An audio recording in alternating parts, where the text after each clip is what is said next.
Okay, we're ready to start here with a question from Zone 1. If you'll take your seats, please. We've got a... Mr. Buffett, I'm Brian Murphy from Clearwater, Florida. I'd like to ask you a question concerning your present thinking behind your acquisitions of banks such as PNC and SunTrust, particularly in light of the fact that banks were selling so cheaply in 1990 and now many have tripled in price. And it would appear from recent publications in the financial literature that you've become much more interested in banks at these higher prices relative to the 1990 valuations. Could you comment on your thinking there? Yeah, we really have no different, there's no difference in the criteria we apply to banks than to other businesses. And a couple of publications have maybe made a little more of that than is warranted, because I doubt if there's more than a couple percentage points difference. And we don't think of it that way, incidentally. And we do not have a lot of sector, we don't have any sector allocation theories whatsoever. So we simply apply the same criteria when looking at banks that we would at any other business. Incidentally, there's sometimes, you should know that I would say that maybe half or maybe even a little more of the reports about our activities are in the press are erroneous. Now some are accurate too. And then, of course, some are way out of date. I mean, we get confidential treatment on the filings we make with the SEC as to our holdings. So they're published well over a year after we filed them. And therefore, there have been a couple of stories in the last month or two as to something we bought. And of course, if you read the story carefully, we bought it a year and a half ago maybe, and we may have sold it, we may have bought more, all kinds of things. So that I'd be careful about press reports generally. We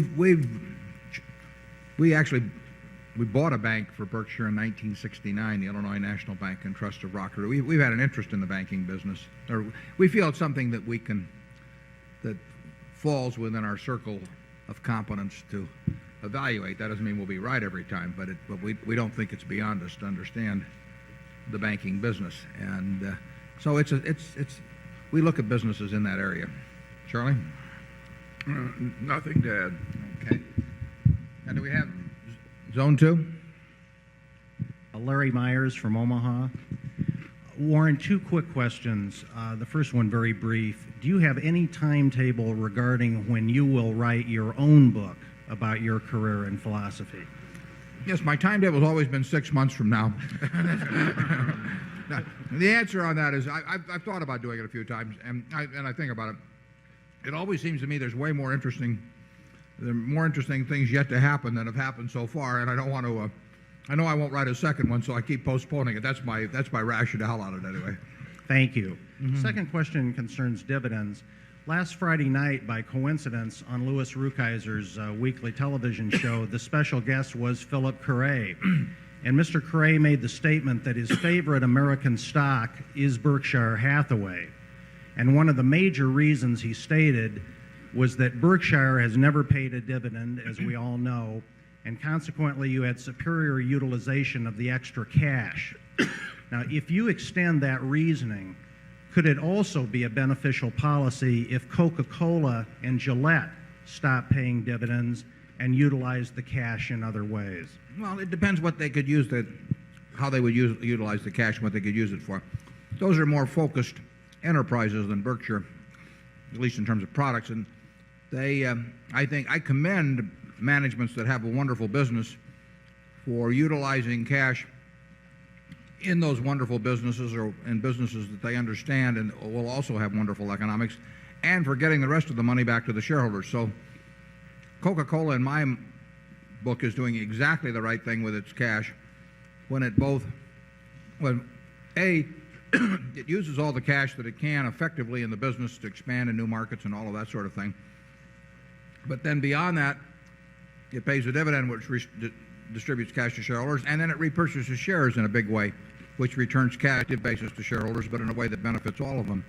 So we you will benefit from us not paying dividends just as long as we can use every dollar we retain to produce more than a dollar of value and of market value over time.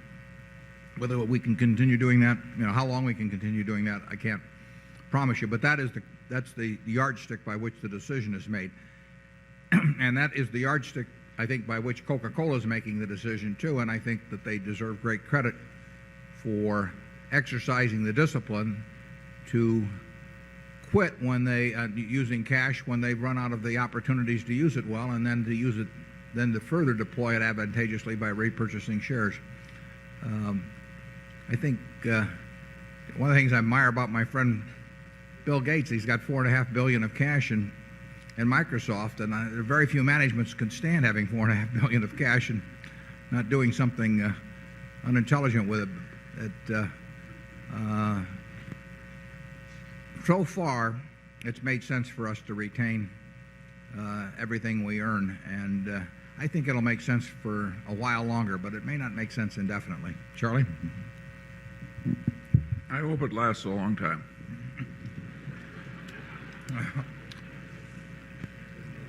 Zone 3. My name is Dan O'Neill from Santa Fe, New Mexico, and I would like to ask you a more specific question about Salomon Brothers, which is, why do we pay our employees there so much? Why what? Why do we pay our employees there so much money? The conventional theory seems to be that there's just a different pay scale on Wall Street than the rest of the world, and it's based on the idea that that some traders are smarter than others, and in some supernatural way are able to receive signals that the future is sending back to the present. And how do we know that that isn't just an urban legend like alligators in the New York City sewers? Another theory would be that the large amount of shareholders' capital allows the traders to capture inefficiencies that are in the market in the same way that the House does in Las Vegas. I mean, if we owned a casino, it wouldn't make any difference if we hired Albert Einstein or Forrest Gump to run the blackjack table. And we would pay them the same. And I wonder which theory you think is closer to the truth. Well, you put it well. In the end, of course, you end up paying them at what you think, at least, is a market rate, and to some extent the market tests you out by whether people leave because they can get a higher rate. But the limiting factor on that should be that you pay them a market rate as long as you were getting a market rate on capital. But it's harder to measure the market rate on capital in a short period than it is to measure the market rate on compensation. So a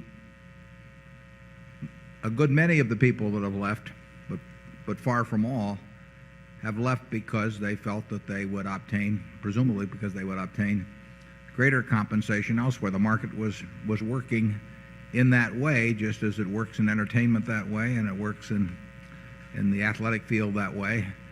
And when it works that way, it leaves a return for capital that's adequate is an open question. I mean, I haven't looked at the figures on all the baseball teams, but I've seen some of them. And certainly in some of the smaller markets, the books were not phony. I mean, it is very hard to pay market rates for ball players in Kansas City and still make money running a ball team. Well, you've got a smaller television market and all of that of the big cities. So in the end, you're going to have to pay market rates to retain people, but part of that will also depend upon the period over which they measure what they're going to be paid. I mean, if you want to look at Goldman Sachs last year, they were paid nothing. Does that mean that everybody will leave because they can get paid something someplace else? No, because 80% of the partners or 90% of the partners have a longer time horizon than that, and they have an anticipated earnings figure in mind when comparing it with what they're being offered elsewhere. If you have a situation where market rates, exceed the earning capacity of the business, then at some point capital will flow away from the business. In the airline industry, which I use as an example, the market rate, in terms of the bigger airlines, people are not being paid market rates, they're being paid contractual rates. Well, you can't blame anybody for that. If you have a contract that entitles you to X and the current market is a half of X, you're going to hang on to that contract very aggressively. And like I say, you don't blame anybody for that. It's just if you end up in that condition, though, you've got a real problem. And if you have the same problem that you have if the market is higher than, or similar problem, the one you have if the market is higher than one that you can sustain in your own business. My guess is that in effect, Solomon has put in a more Goldman Sachs-like system because essentially it created, to a degree, a partnership within it. To have that work, A, over time the partners have to earn good money, and it won't work. But B, you have to have people that have a partnership mentality in it. And if you change from one culture to another, you are not going to get 100% acceptance of any new system. Charlie? Yeah, it was kind of a bad break to put in a new compensation system and then have a very bad year. In the very nature of things, people are going to blame the compensation system subconsciously. And then, too, I think that Wall Street generally has more envy, jealousy effects than are typically present elsewhere. I have a friend whose grandmother used to say that she couldn't understand why people got into envy, jealousy, because it was the only one of the sins that you could never possibly have any fun at.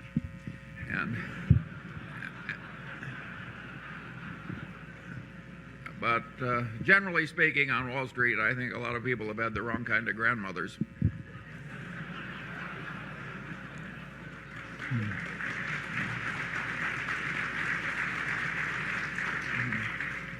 Yeah, I've commented from time to time that Robin Leach has it all wrong on lifestyles of the rich and famous because he's presenting all these wonderful things that will happen to you if you get rich, but they really aren't all that wonderful, these fancy houses and boats and all that. That the real advantage of being rich, as I explain to people, is that it enables you to hate so effectively. That if you're terribly rich, but your brother or whatever, whomever, cousin or somebody is getting a little more attention in the world or something of the sort, you can hate in a very major way. You can hire accountants and lawyers to cause them all kinds of trouble. If you're poor, you just snub them at Thanksgiving and don't show up or something of the sort. But I've noticed that these rich people, particularly when they inherit great amounts of money, sooner or later they start.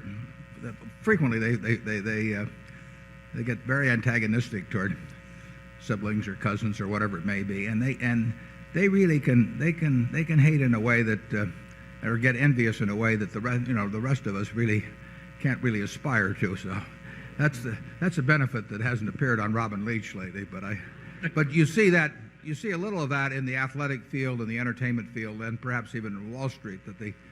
That making $1 million a year looks great until this guy that sits next to you that can't possibly be as smart as you is making $1 million too, and then the whole world it turns into a very unfair place. Zone 4. Good afternoon. My question is simply about the cash and cash equivalents that are shown on the balance sheet this year versus last year. In my thinking, cash equivalents is always something good to have around in case of a big market drop, being able to make opportunistic buys, as I know you've referred to Mr. Market getting manic depressive at times. Is there something that is less than obvious here that I'm not seeing, or is the position not there now should that happen in the marketplace? Cash at Berkshire is a residual. I mean, we would like to have no cash at all times. We also don't want to owe a lot of money at any time. But if we have cash around, it's simply because we haven't found anything we like to do, and we always hope to deploy it as soon as possible. We never are thinking about whether the market's going to go down or something of the sort, or whether we might buy something even cheaper. If we like something, we'll buy it, and when you see cash on our balance sheet of any size, that's an acknowledgement by Charlie and me that we have not found anything in size anyway attractive at that point. it's never a policy of ours to hold a lot of cash. Zone 5. David Winters, Mountain Lakes, New Jersey. David Winters, Mountain Lakes, New Jersey. Years ago, you said you loved the newspaper business, and then over time, I guess it said it declined a bit in how much you loved it. And I'm kind of wondering how you feel about it now, and if you can prognosticate a little bit for us at all. Well,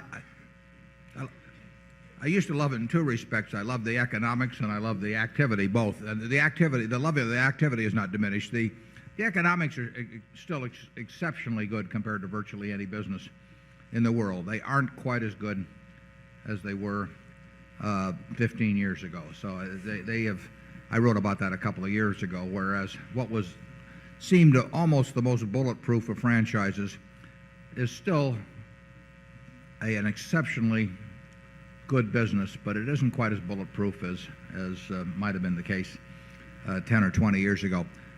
I still think it's about as interesting a business as there is in the world. But if you're talking pure economics, I can't think of many other businesses that if I just owned one asset over my life that I would rather own than a newspaper in a single newspaper town. But I wouldn't have quite the feeling of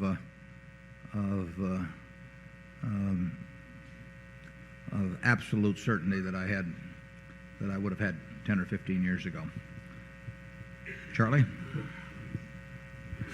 Yeah, I think it's obvious. The newspaper proprietors are getting a touch of paranoia for the first time. I mean, they worry about the electronic revolution. They worry about the fact that young people, don't read. It's not as much fun going to newspaper conventions as it used to be.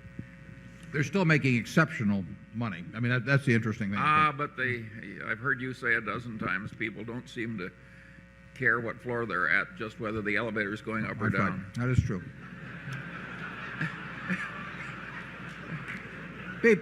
People feel better when they're on the second floor of an elevator that's just come from one than they do when they're on the 99th floor coming down from 100. There's no question about that. They have this projection. And of course, it's particularly the case where they've been in a business where the profits were automatic, because they start thinking about questions of whether they really have the ability to make a lot of money absent this favored position, and that's not something they've had to dwell on before, so it can make them uncomfortable. They're all screaming about newsprint prices. We probably scream about them a little bit too, but I mean, if you compare being in the newsprint business over time to being in the newspaper business, I mean, it's a joke. And newsprint prices, if you can graph them from any point, 15 or 20 years ago or 10 years ago, and the price of the newspaper or the price of advertising is going up more. I mean, it is interesting to hear them yelling foul, because they have moved a lot in the last 12 months, and they'll move some more in the next 6 months. But believe me, it's better to be in the newspaper business than the newsprint business. Zone 6. Mr. Buffett, my name is Liz Pruce. I'm from New York City.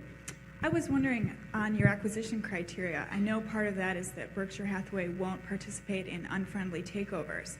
I wondered how that philosophy may or may not apply to your role as a member of the board of several other companies. That's an interesting question. I haven't been on the board of any company where the CEO has brought to the board the question of a hostile takeover. Can you think of anything I'm forgetting? No, but there's no rule that can't happen. So I don't know exactly. I don't know exactly what I would do if that came along. It's a very good question. I used to have a whole different attitude on that. I mean, in effect, we actually, if you go back 40 years, we bought, in effect, control of companies. Well, in the case of Berkshire, Malcolm Chase, the chairman, was all in favor of us buying our stock in Berkshire, but Seabury Stanton, the president, would not have been in favor of it, and Seabury was managing the business. So it wasn't hostile, but Seabury would not have been in favor of it. But Malcolm would have been. So I don't know what the situation would be today if somebody walked in at Gillette or Cap Cities or someplace like that. I don't think it's going to happen, but I don't have any policy on it at this point. What do you think we do, Charlie? I don't think our behavior is totally predictable.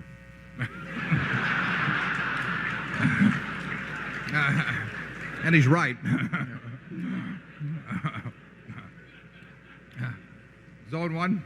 Yes. Neil McMahon, New York City, also a Sequoia shareholder. Ben Graham Investing encouraged turnover. Looking at Berkshire's holdings, concentration, and long term, are you still a 15% Phil Fisher and 85% Graham? I don't know what the percentage would be. I'm 100% Ben Graham in those 3 points I mentioned earlier, and those really count. I was very influenced by Phil Fisher when I first read his 2 books back around 1960 or thereabouts, and I think that they're terrific books. I think Phil is a terrific guy. So I think I probably gave that percentage to, I think I first used it in Forbes one time when Jim Michaels wrote me, and I think it was one of those things I just named a number. But I think I'd rather think of myself as being a sort of 100% Ben Graham and 100% Phil Fisher in the points where they don't, and they really don't contradict each other. It's just that they had a vastly different emphasis. Ben would not have disagreed with the proposition that if you can find a business with a high rate of return on capital that can keep using more capital on that's the best business in the world. And of course, he made most of his money out of Geico, which was precisely that sort of business. So he recognized it. It's just that he felt that the other system of buying things that were statistically very cheap and buying a large number of them was an easier policy to apply, and one that was a little more teachable. He would have felt that Phil Fisher's approach was less teachable than his, but his had a more limited value because it was not workable with really large sums of money. At Graham Newman Corp was a closed-end fund. It was technically an open-end fund, but it had $6 million of net worth, and Newman and Graham, the partnership that was affiliated with it, had $6 million. So you had a total pool of $12 million. Well, you could go around buying little machine tool stocks in machine tool companies, whatever it might be, that all statistically cheap, and that was a very good group operation. And if you own a lousy business, you have to sell it at some point. I mean, if you own a group of lousy businesses, you better hope some of them get taken over or something happens. You need turnover. If you own a wonderful business, you don't want turnover, basically. Charlie? What was interesting to me about the Phil Fisher businesses is that a very great many of them didn't last as wonderful businesses. One of his businesses was Title Insurance and Trust Company, which dominated the state of California. It had the biggest title plant, which was maintained by hand, and it had great fiscal solvency and integrity and so forth. It just dominated a lucrative field. And along came the computer. And now you could create for a few $1 million a title plant and keep it up without an army of clerks. And pretty soon we had 20 different title companies, and they would go to great big customers like big lenders and big real estate brokers and pay them outlandish commissions by the standards of yore, and bid away huge blocks of business. And in due course, in the state of California, the aggregate earnings of all the title insurance companies combined went below zero, starting with a virtual monopoly. So what looked like a monopoly. Very few companies are so safe that you can just look ahead 20 years. And technology is sometimes your friend and it's sometimes your bitter enemy.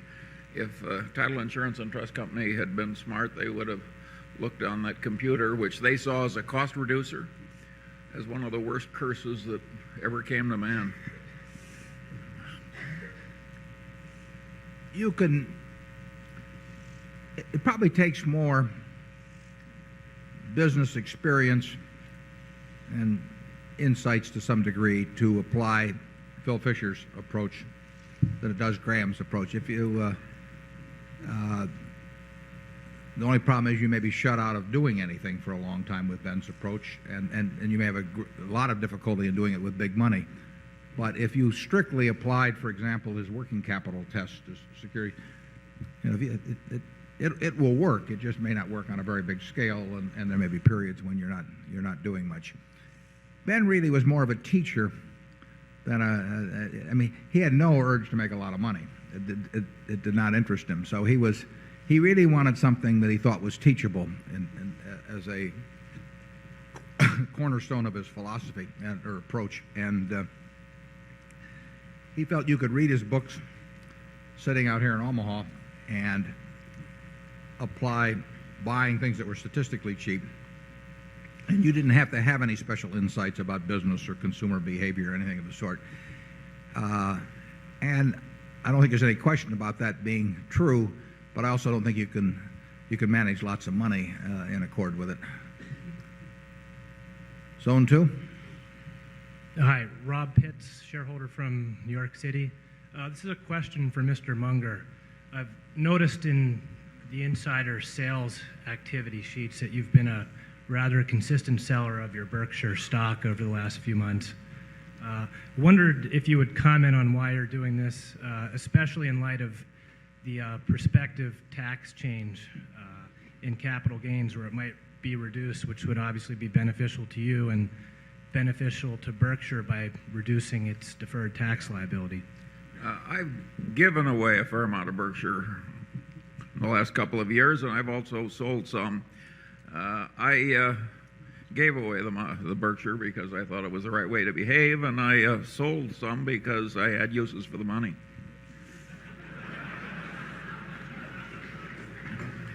He doesn't know anything I don't know. When he started selling, I checked that. But Zone 3. Charlie has a very high percentage of his net worth in Berkshire, as do I. Go ahead. I'm sorry. Go ahead. I don't think it's working quite. Hello? Okay. Hi, Goran Pulic from New York City. I have a two-part question. First part, very short. I think a lot of people have difficulty valuing businesses because of some convoluted accounting schemes that are out there. Do you have any suggestions in terms of books or something you can read where you can sort of make sense of some of the accounting stories that are going around?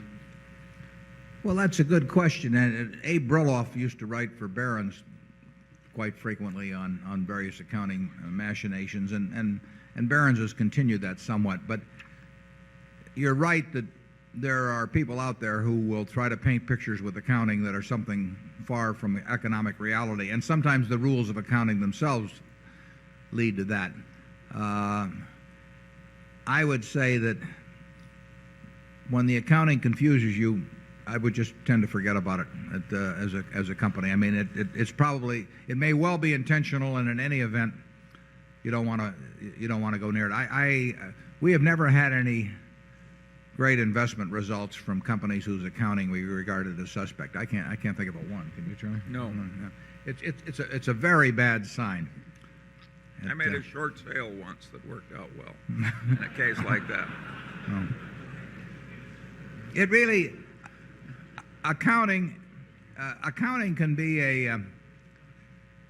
can offer you a lot of insight into the character of management. And I would say there's a lot, you run into a fair amount of bad accounting. I used to call it creative accounting, but and you probably run into a lot more if it was allowed. But some companies have been able to push their auditors pretty far, and I would be very skeptical of anything that looks suspicious to you. I think there have been a couple of things written, but I can't think of where they've appeared, where people talk about the questions of what. Obviously, if some prepaid expense, deferred asset accounts start building up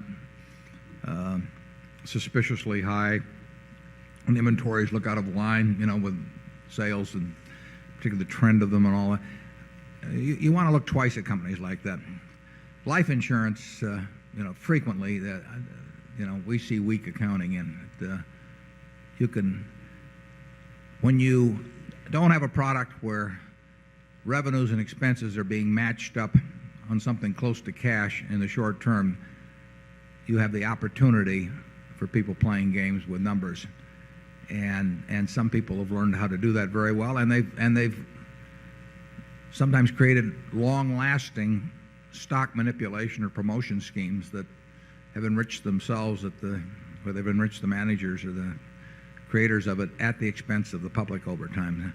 If you ever get suspicious about accounting, just go on to the next company. Zone 4. Yes, Ms. Wasserman from Chicago. In order to understand the reinsurance business a little better, can you explain your relationship with Lloyd's of London in the marketplace? How you, which is probably the leader in the field, how often you compete directly, or if you've ever done reinsurance business for them since they've had losses in recent years, and how you see the industry changing as their economics changes? Well, Lloyd's, which is not an insurance company, as you know, but originally it was a place. It was a coffee house, but people think it's a place where a large number of syndicates operate and congregate in a given physical location, and has had a history for larger, more exotic risks over time. Lloyd's has lost its relative position to a fairly significant degree in the last 10 or so years, partly in significant part because of bad results, which had the other effects of causing capital to withdraw and people who back the syndicates to become unhappy. So Lloyd's is still an important competitive factor in the reinsurance business and in certain specialized kinds of primary insurance. It's a very important factor, but it's not the factor it was 10 or 15 years ago, and I'm not sure how Berkshire's capital compares with the capital of all those syndicates at Lloyd's, but it certainly changed in its relative importance in the last 5 or 10 years, and the ability of Lloyd's to attract capital with the problems they had has been diminished, although they're working on that problem. But we regard Lloyd's as a competitor just like we would regard any one of a number of reinsurance companies as competitor, but we also do business with a number of syndicates at Lloyd's, and we'll probably do a lot of business over the next 10 years with various syndicates. Charlie? Yeah, Lloyd's is a very interesting institution because it had this reputation for integrity, what they paid off and what the San Francisco fire and so on and so on. But I would argue that 10 or 15 years ago, a lot of slop and folly got into Lloyd's, and certain syndicates particularly, and too many commissions coming off the top as the same risks circulated around the system, too much fine tailoring and 3-hour lunches with fine wines, and it wasn't right, and they got in a lot of trouble. Yeah, actually, in the history of Berkshire, the most significant insurance problem we ever had was in connection with Lloyd's or certain syndicates at Lloyd's, almost 20 years ago. And as Charlie said, they had this terrific reputation, behavioral reputation, over centuries. And I think that they coasted for a while on that, and we had a behavioral problem with in one situation, and it was very expensive to us. So we may have gotten an early lesson in what was coming. There are a lot of different syndicates at Lloyd's, and there are different people running them, and they have had different standards of behavior to some extent. And people who assumed that because they were dealing with Lloyd's that they would have no problems of any kind have found out otherwise. But they will continue to be a major force in insurance, and they will get by their present troubles, and they'll probably come out of it better structured than they went in. Was that Zone 5 that we did there? Yeah. For Christopher Jones from Scottsdale, Arizona. I had a couple of questions for you. You've mentioned several times today about the difficulty and the frustration that you both have in trying to find capable companies to acquire parts of. in the United States, and I realize that, of course, when we own Coca-Cola and Gillette, we are a part of the global environment. But it's surprising to me that there haven't been any global franchises or global managements that have been interesting to either of you. And I realize in the past we've owned some pieces of some. So I was questioned, because of the size of Berkshire now, might we see something more of a global flavor to the portfolio? And second question, you've also addressed the intelligent use of cash as something that you look for in management. Many management teams now are buying back their own shares because they can't find anything cheaper or better in the marketplace. Does your current philosophy of not buying back your own shares suggest that maybe you think Berkshire is overpriced at these prices? Well, we've never bought back shares. We actually bought a few back in the 60s, but we basically have never bought back shares, although there were plenty of times when we thought it would be quite attractive to do it. But we've also felt that if we could create more than $1 of market value by and maybe well over $1 market value by retaining $1, that on balance that would work out better over time. As long as we can find ways to use the cash, which overall we feel will turn dollar bills into something larger than dollar bills, we'll keep retaining the money, and we won't measure that on whether we can find anything this week or this month, but we'll certainly measure it based on whether we can find anything in a couple of years. Always, we've had dry spells. Actually, right now there's a little more going on than usual, but we've had dry spells a lot of times over a 20-odd year period, and as I said, I wound up the partnership during one dry spell. So that it will be it's measured partly on what's going on now, and it's measured partly on the expectancy. And I don't think whether our stock was selling at X or 3/4 of X right now would make a lot of difference, but it would make a difference if we thought we couldn't find things to do with the money externally.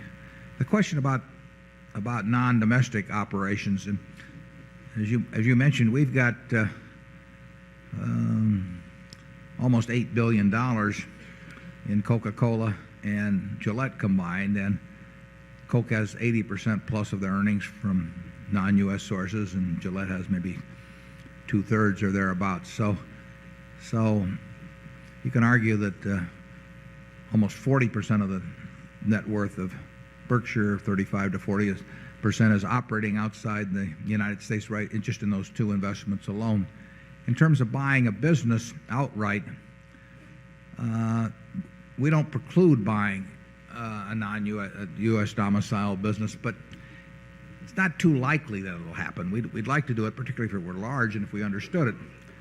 But are we as likely to get a fix on a Helzberg's of Europe as we would a Helzberg's of the United States? I doubt it. I just don't know whether we would develop as much confidence in understanding the scene in which they operated and understanding the management and all that. But we might. It would have to be a pretty simple business, and it would have to be a business where we thought we really understood the moat for a long time, and it would have to be a business where we could establish a rapport with the management despite coming from somewhat different backgrounds. It's not impossible, but I would say it's less than likely.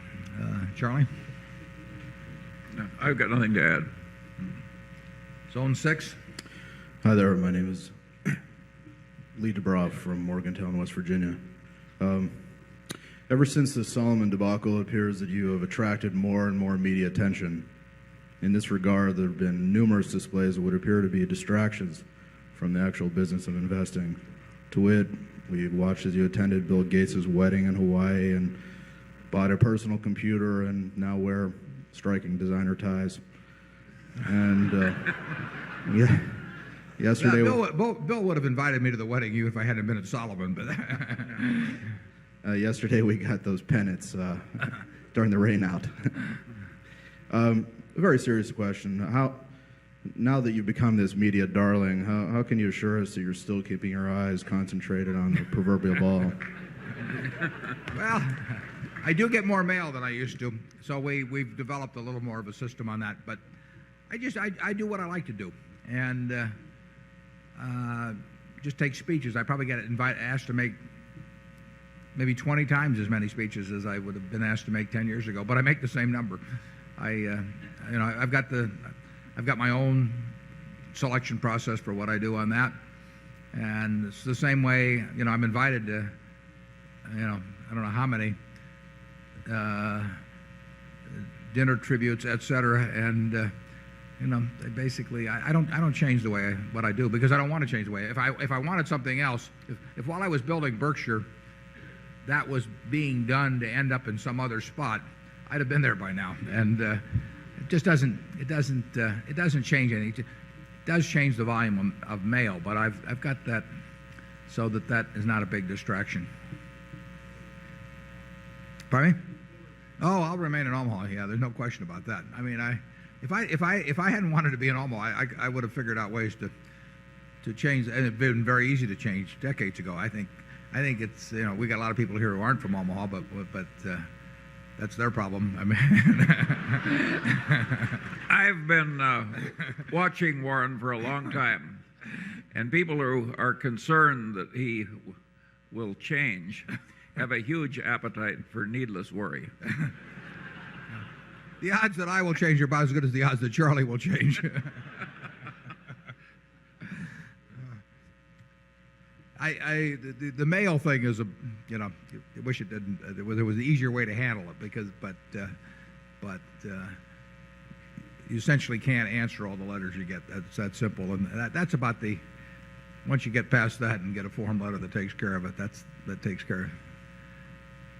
Zone 1. Yes, I'm Samuel Park from Tulsa, Oklahoma. My question is regarding Geico. I noticed that for the last 5 years, their return on equity has come down every year. Is this something signifies change of a business or just temporary things? Question about Geico's return on equity? Yes. Yeah, well, it's true. It has come down to some extent. The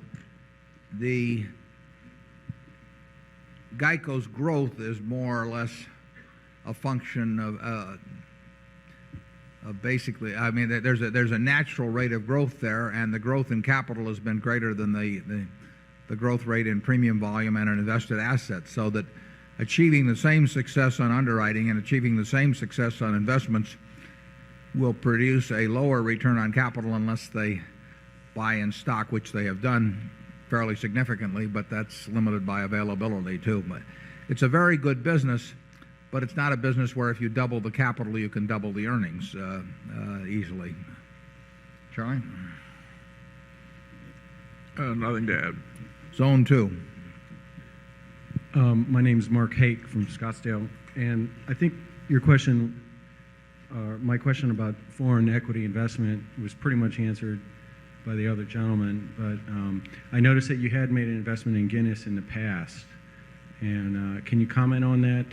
Is it still owned, and if not, why not?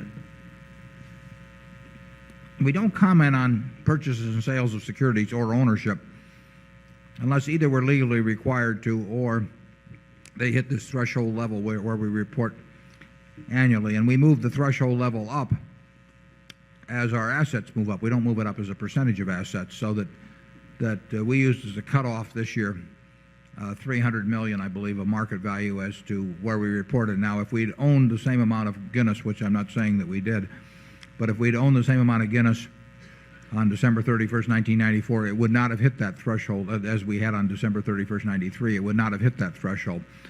And we really don't want to get in the business where we are talking at all about what we're buying or selling. We get a lot of speculation on that, but it's of no use to Berkshire to be talking about purchases or sales. If we were acquiring a piece of land downtown and we'd bought a quarter of it, what we intended to buy, for example, we would not feel we were benefited by a front page story in the paper saying that we were acquiring land. And we are not in the business of giving investment advice. Basically, we'll talk about our principles. So The only conclusion you can come to about Guinness or anything else that does not show up on our list at year end is that we did not own $300 million worth at market value at that time. Zone 3. Yes, Mr. Buffett. My name is Don Breska. I'm from Boston, Massachusetts. Recently, I've noticed you wearing an Izod shirt with Berkshire Hathaway, and in the middle there was a fist grasping cash. Is that the new insignia? And the second question is that a shirt available to stockholders? The shirt is not available. That shirt was a gift from someone, and the shirt is not available to stockholders, but you can draw your own conclusions about the meaning of it. Zone 4. Yes, I'm Lyle McIntosh from Missouri Valley, Iowa, about 25 miles up the road. And Warren, recognizing this is corn country and I farm and there's several other farmer shareholders, this meeting hits right in the middle of corn planting. Could you move it back about 3 weeks? And also, I noticed Phil Correa was on Wall Street Week Friday night.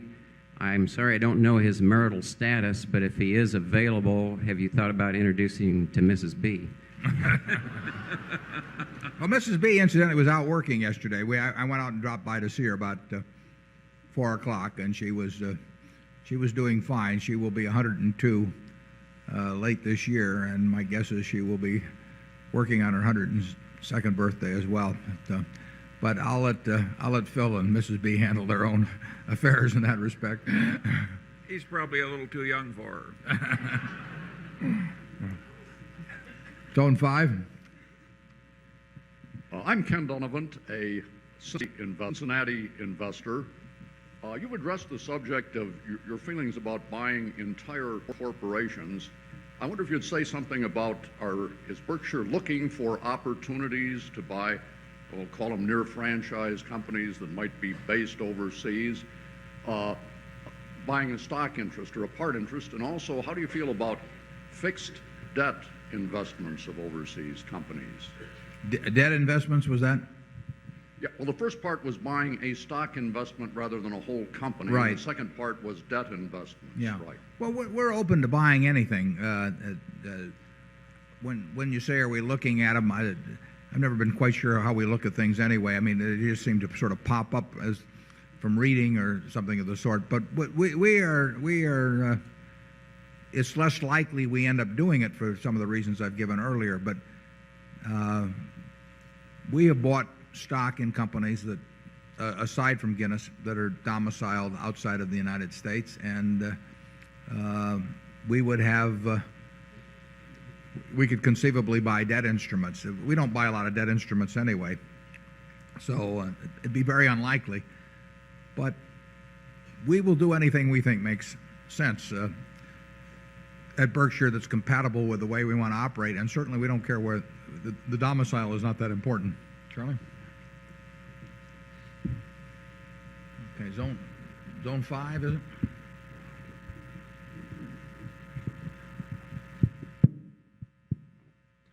Scott Spilkovich, New York City.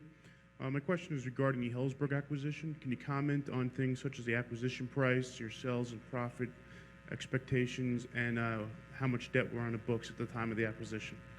This is in reference to which acquisition? Helzberg.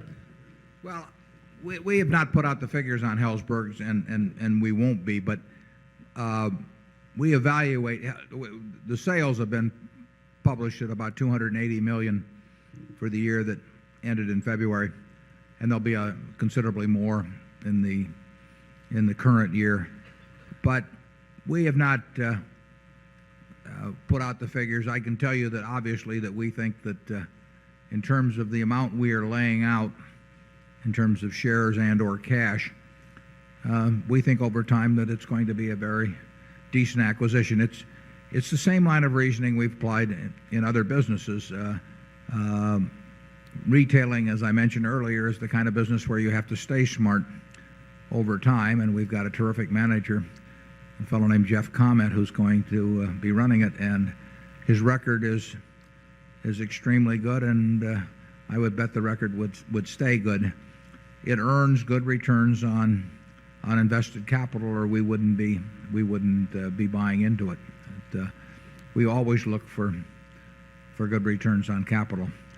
And a lot of companies in the jewelry business do not get good returns on capital. I mean, it's not an industry that where most of the participants are prosperous. It takes unusual sales per square foot compared to competitors to succeed in that, and we have one operation that does that in spades at Borsheim's, and then a different type of operation that does it at Helzberg's. The typical jewelry store operation is not a very good business, but we think we've got two good operations. Charlie? Yeah, we frequently find that owners of entire businesses have schizophrenia. They want to sell their business for a little more than it's worth, taking stock so they don't have to pay taxes, and they want the stock to be the kind of to be in a kind of business that will make just one dumb acquisition, theirs, and thereafter will guard the stock like gold, making no more dumb acquisitions. Needless to say, the world is not that easy, and I think over time we've made acquisitions that were fair on both sides and averaged out they've worked well for Berkshire. And I think a company that behaves that way is giving the best long-term value to the private owner who wants to sell. You do not want to sell your business for stock to a firm that likes issuing stock. Zone 6.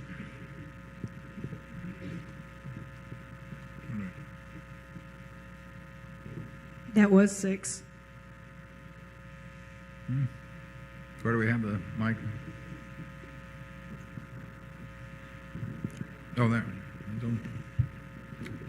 I don't think it's on. Can you hear me now? Yeah, sure. Jack Lanning from Knoxville, Tennessee. I have a question which may not be appropriate for the officers of Berkshire to answer, but I think I'll ask it anyway. You focused on intrinsic value in your annual report, and you suggested that by reviewing the gray pages in the back that one could possibly come up with a value of intrinsic value for Berkshire. I've made an effort to do this, and I think I come up with a price to earnings ratio of somewhere around 21, which seems to be a little overvalued. I'd like to ask you, Mr. Buffett, if you would care to divulge what you believe is the intrinsic value of Berkshire, and if you're not willing to do that, do you consider the price of Berkshire at this level to be fair? Yeah, every year I get asked that in one form or another, and I always say that I don't want to spoil the fun for those of you who are working out the intrinsic value for yourself. You have all the numbers that we have that are key to it, and I would say that that there's some important factors besides PE. I mentioned earlier that I thought that the page where we describe float, for example, is probably as important a page as there is in the report. And then the question is, what do you do with the capital as you allocate it over time? And obviously that makes a difference in intrinsic value too. But I would say in a general way that and this has been true virtually all of the time, that I think I would say that the intrinsic value of Berkshire in relation to I'll put it the other way, the price of Berkshire in relation to its intrinsic value, I think probably offers as much value as or more than the majority of stocks that I see. But I don't want to go any further than that. Charlie? I've got nothing to add. Your story about the fun of working it out, there was a famous English headmaster who used to say to each graduating class, he said, say 5% of you are going to become criminals. And I know just who you are, but I'm not going to tell you because I don't want to deprive your lives of a sense of excitement. And we'll explain that later on. Yeah.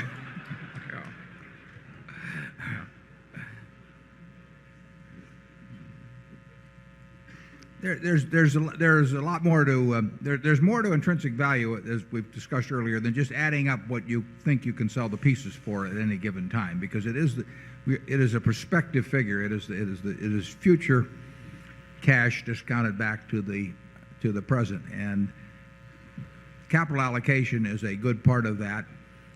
What you expect the float to do, for example, over time, would lead to a large swing in possible numbers relative to value. I mean, if when we had bought National Indemnity in 1967, when it had whatever it had, 15 or 20 million in float, we didn't see it then, but if we could have foreseen the eventual development of float over time, it might have turned out that the intrinsic value of National Indemnity was many multiples of what most people might have thought at the time, or probably what we thought at the time. Zone 1.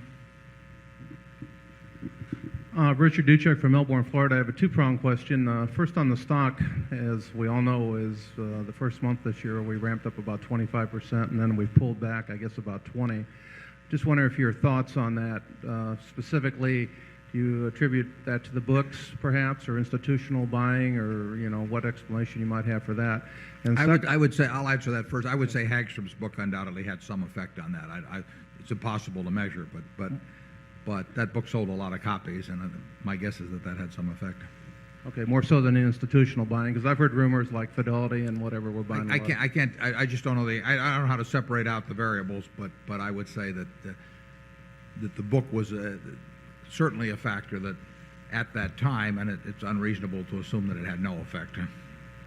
Okay. Well, a lot of the buying came in odd lots, so there's a lot of odd lot activity. Yeah. Certainly looked like book buyers.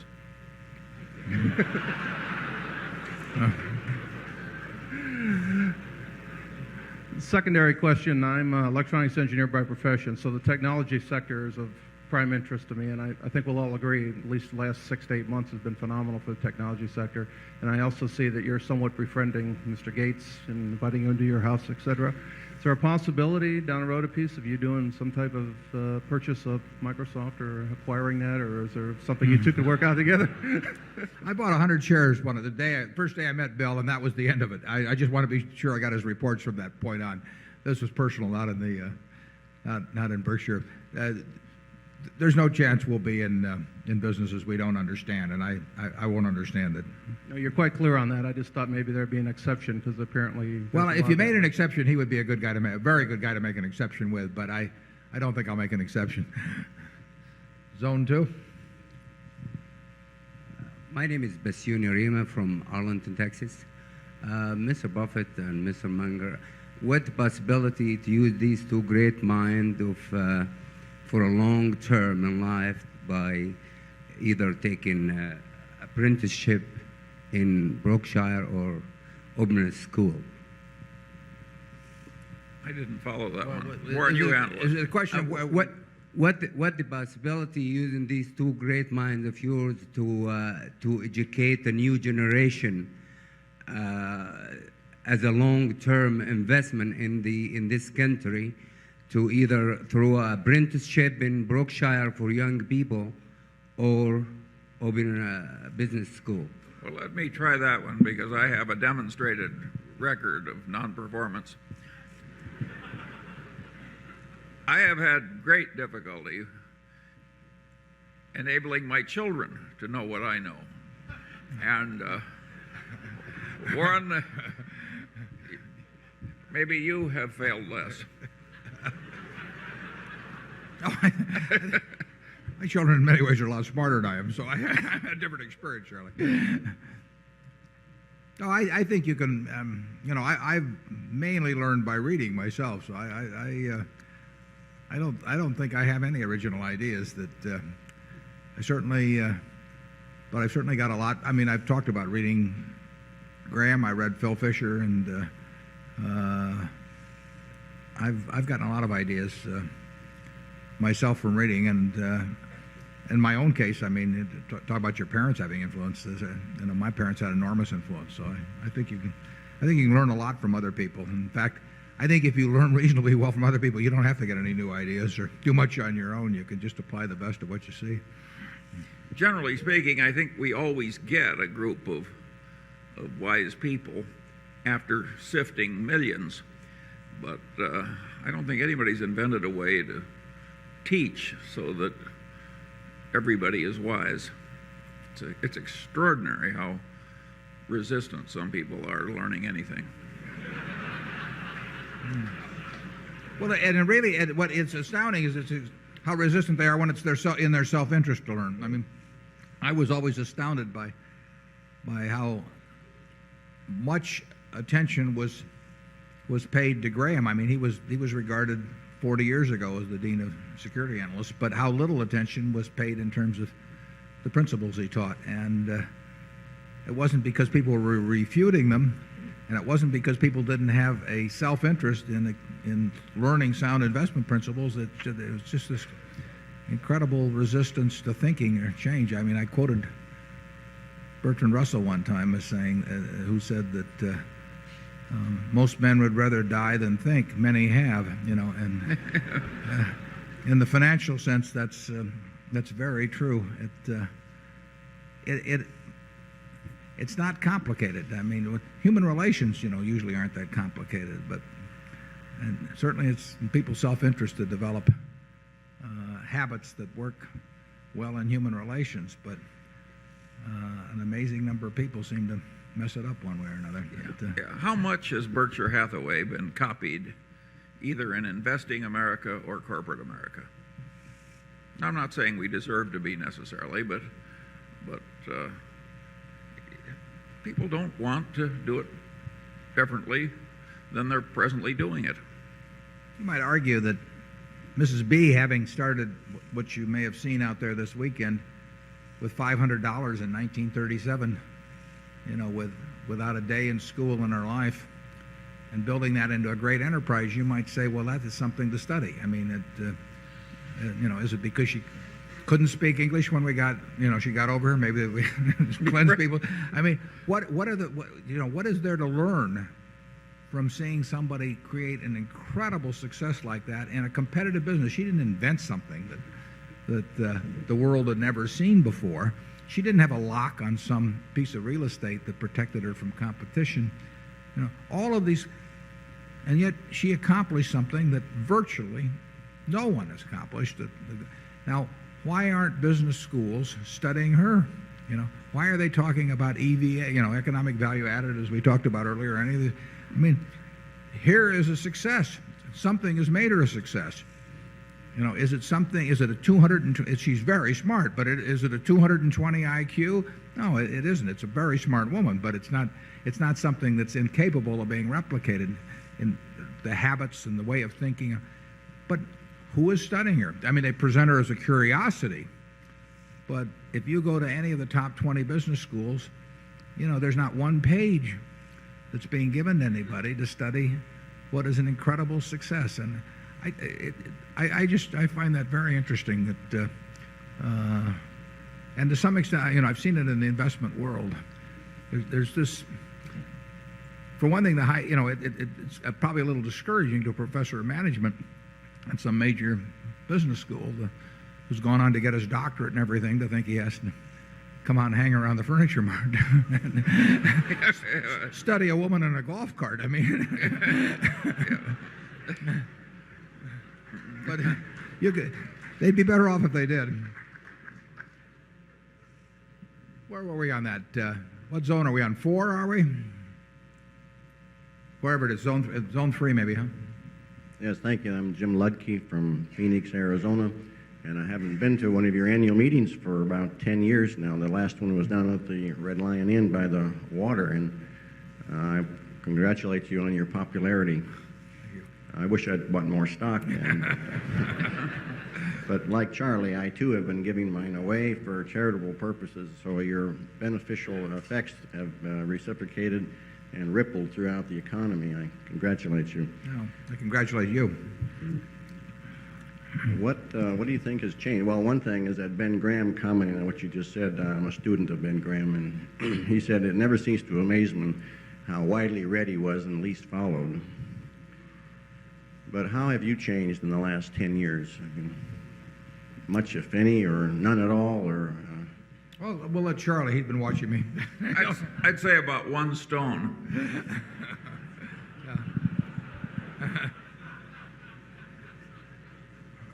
Takes one to know one. Yeah.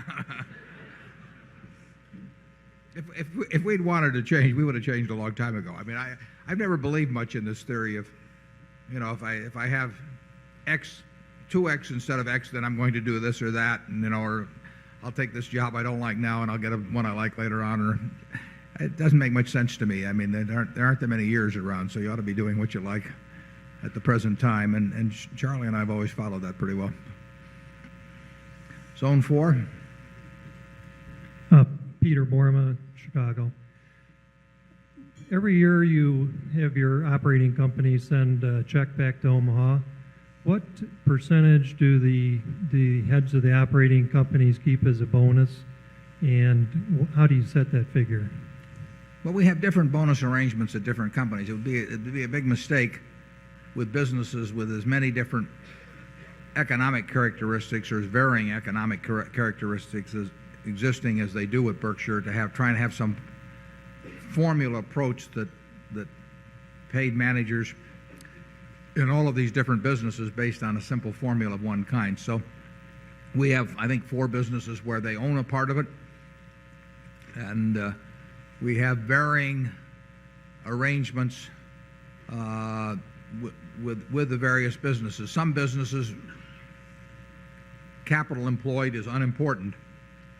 There simply isn't a way to employ a lot of capital. So we do not have a capital charge even at those businesses. We don't believe in going through a lot of machinations if it's going to involve peanuts at the end. So some businesses have a capital charge, some businesses don't have a capital charge. If they use a lot of capital, they're going to have a capital charge is what it amounts to. Some businesses are easy businesses, some businesses are tougher businesses. So we have different thresholds where things kick in based on that. We simply sit down and try and figure out, in the case of each business, what makes sense. And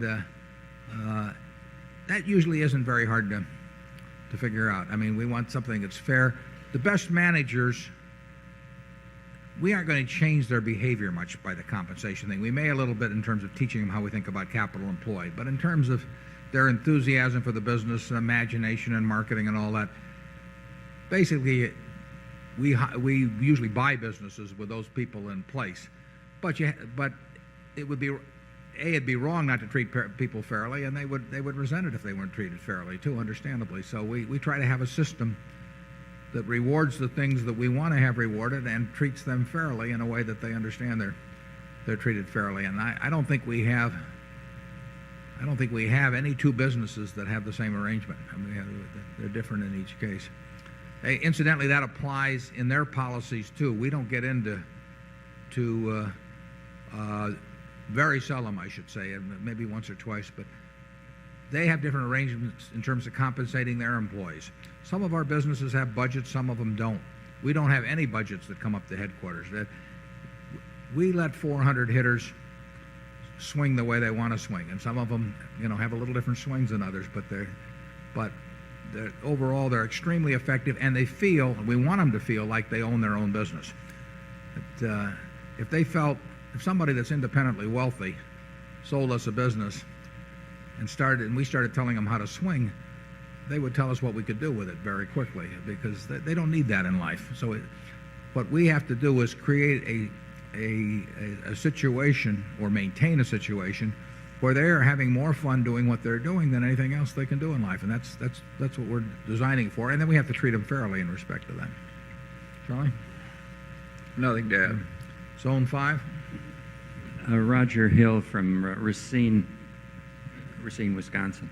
Gentlemen, a little change of pace. Could we get your opinion on the present situation with international exchange? Do you think we have a dollar problem, or is the Japanese have a yen problem? Well, I'm going to let Charlie answer that.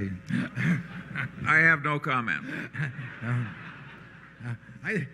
That's a very good question, but the trouble is, anytime I say that's a very good question, it's probably because I don't know the answer.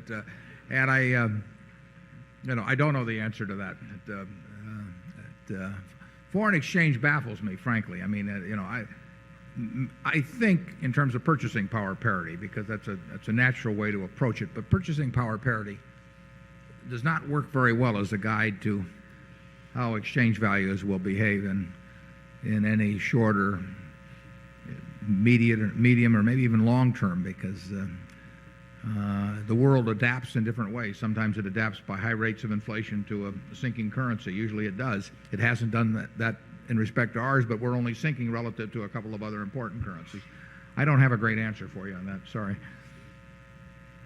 Zone 6. Hi, I'm Howard Winston from Cincinnati, Ohio. First, I wanted to thank you and Charlie for your sharing your time with us today. Thank you. My question is, you've repeatedly said that you see many wonderful stock ideas, but can't invest because they're too small. Given that many in the audience today have a lower dollar investment threshold, do these stocks have names? Well said. Well, the answer to that is that we don't look anymore. We assume that there are a reasonable number of opportunities as you work with smaller amounts of capital, because it's always been true. I mean, it was over the years, as I looked at things, clearly you run into companies that are less followed as you get smaller, and there's more chances for inefficiency when you're dealing with something where you can buy $100,000 worth of it in a month rather than $100 million. But that is not because I'm carrying around in my head the names of 25 companies that we could put 100,000 in. And I just don't look at that universe anymore. Sometimes people send me annual reports or get letters from managers, and they say, well, I've got this wonderful thing, and I usually know ahead of time, but I mean, I would first look at the size, and if the size isn't right, and it isn't going to be virtually any time, I don't look any further, because there's just no time to be looking at all kinds of smaller opportunities. I do think if you're working with very small amounts of money that there almost always are some significant inefficiency someplace to find things that I've mentioned to some people. When I started out, I actually went through all of the Moody's manuals and the Standard & Poor's manuals page by page, and it's probably 20,000 pages, but there were a lot of things that popped out, and none of them were in any brokerage report or anything of the sort. They were just plain overlooked, and you could find out about them, but nobody was going to tell you about them. And my guess is that continues to be true, but not on anything like the scale it was then. Charlie? Well, I can remember when you bought one membership in some duck club that had oil under it when you were young. Yeah, there was a company called Atlas. When you get down to one duck club membership, well, you're really scavenging for cigar butts. But not a bad cigar butt. There were 98 shares outstanding. It was the Delta Duck Club, and the Delta Duck Club was founded by 100 guys who put in $50 each, except two fellows didn't pay. So there were only 98 shares outstanding. They bought a piece of land down in Louisiana, and one time somebody shot downward instead of upward, and oil and gas started spewing forth out of the ground. So they renamed it Atlid, which is Delta spelled backwards, which was sort of illustrated the sophistication of this group. And a few years later, they were taking, at $3 a barrel oil, they were taking about $1 million a year in royalties out of the place, and the stock was selling at $29,000 a share, and it was earning $10,000 a share. No, it was earning about $7,000 a share after tax, about $11,000 pre-tax, and it had about $20,000 a share in cash, and it was a long-lived field. So, I use that sometimes as an example of efficient markets, because somebody called me and offered me a share of it, and those things, is that an efficient market or not? $29,000 for $20,000 of cash plus $11,000 of royalty income at 25-cent gas and $3 oil. I don't think so. You can find things out there. I'll give you hunting rights on all my duck clubs in the future. Zone 1.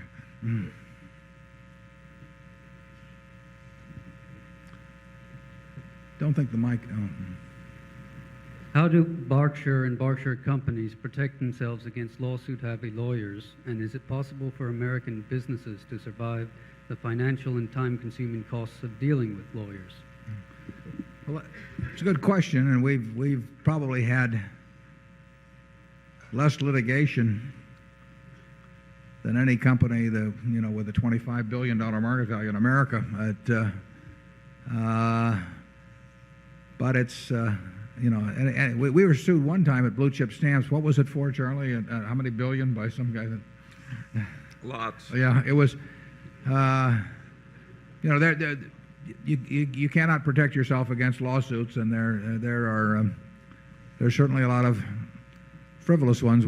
Like I say, it's not been a drain on our time or money, but particularly time to date. And I think one thing you'd have to do is that if you ran into anything of that sort, you would not pay, and you would try to make life comparably difficult for the other party as they made it for you. But that has not been our experience so far. Charlie?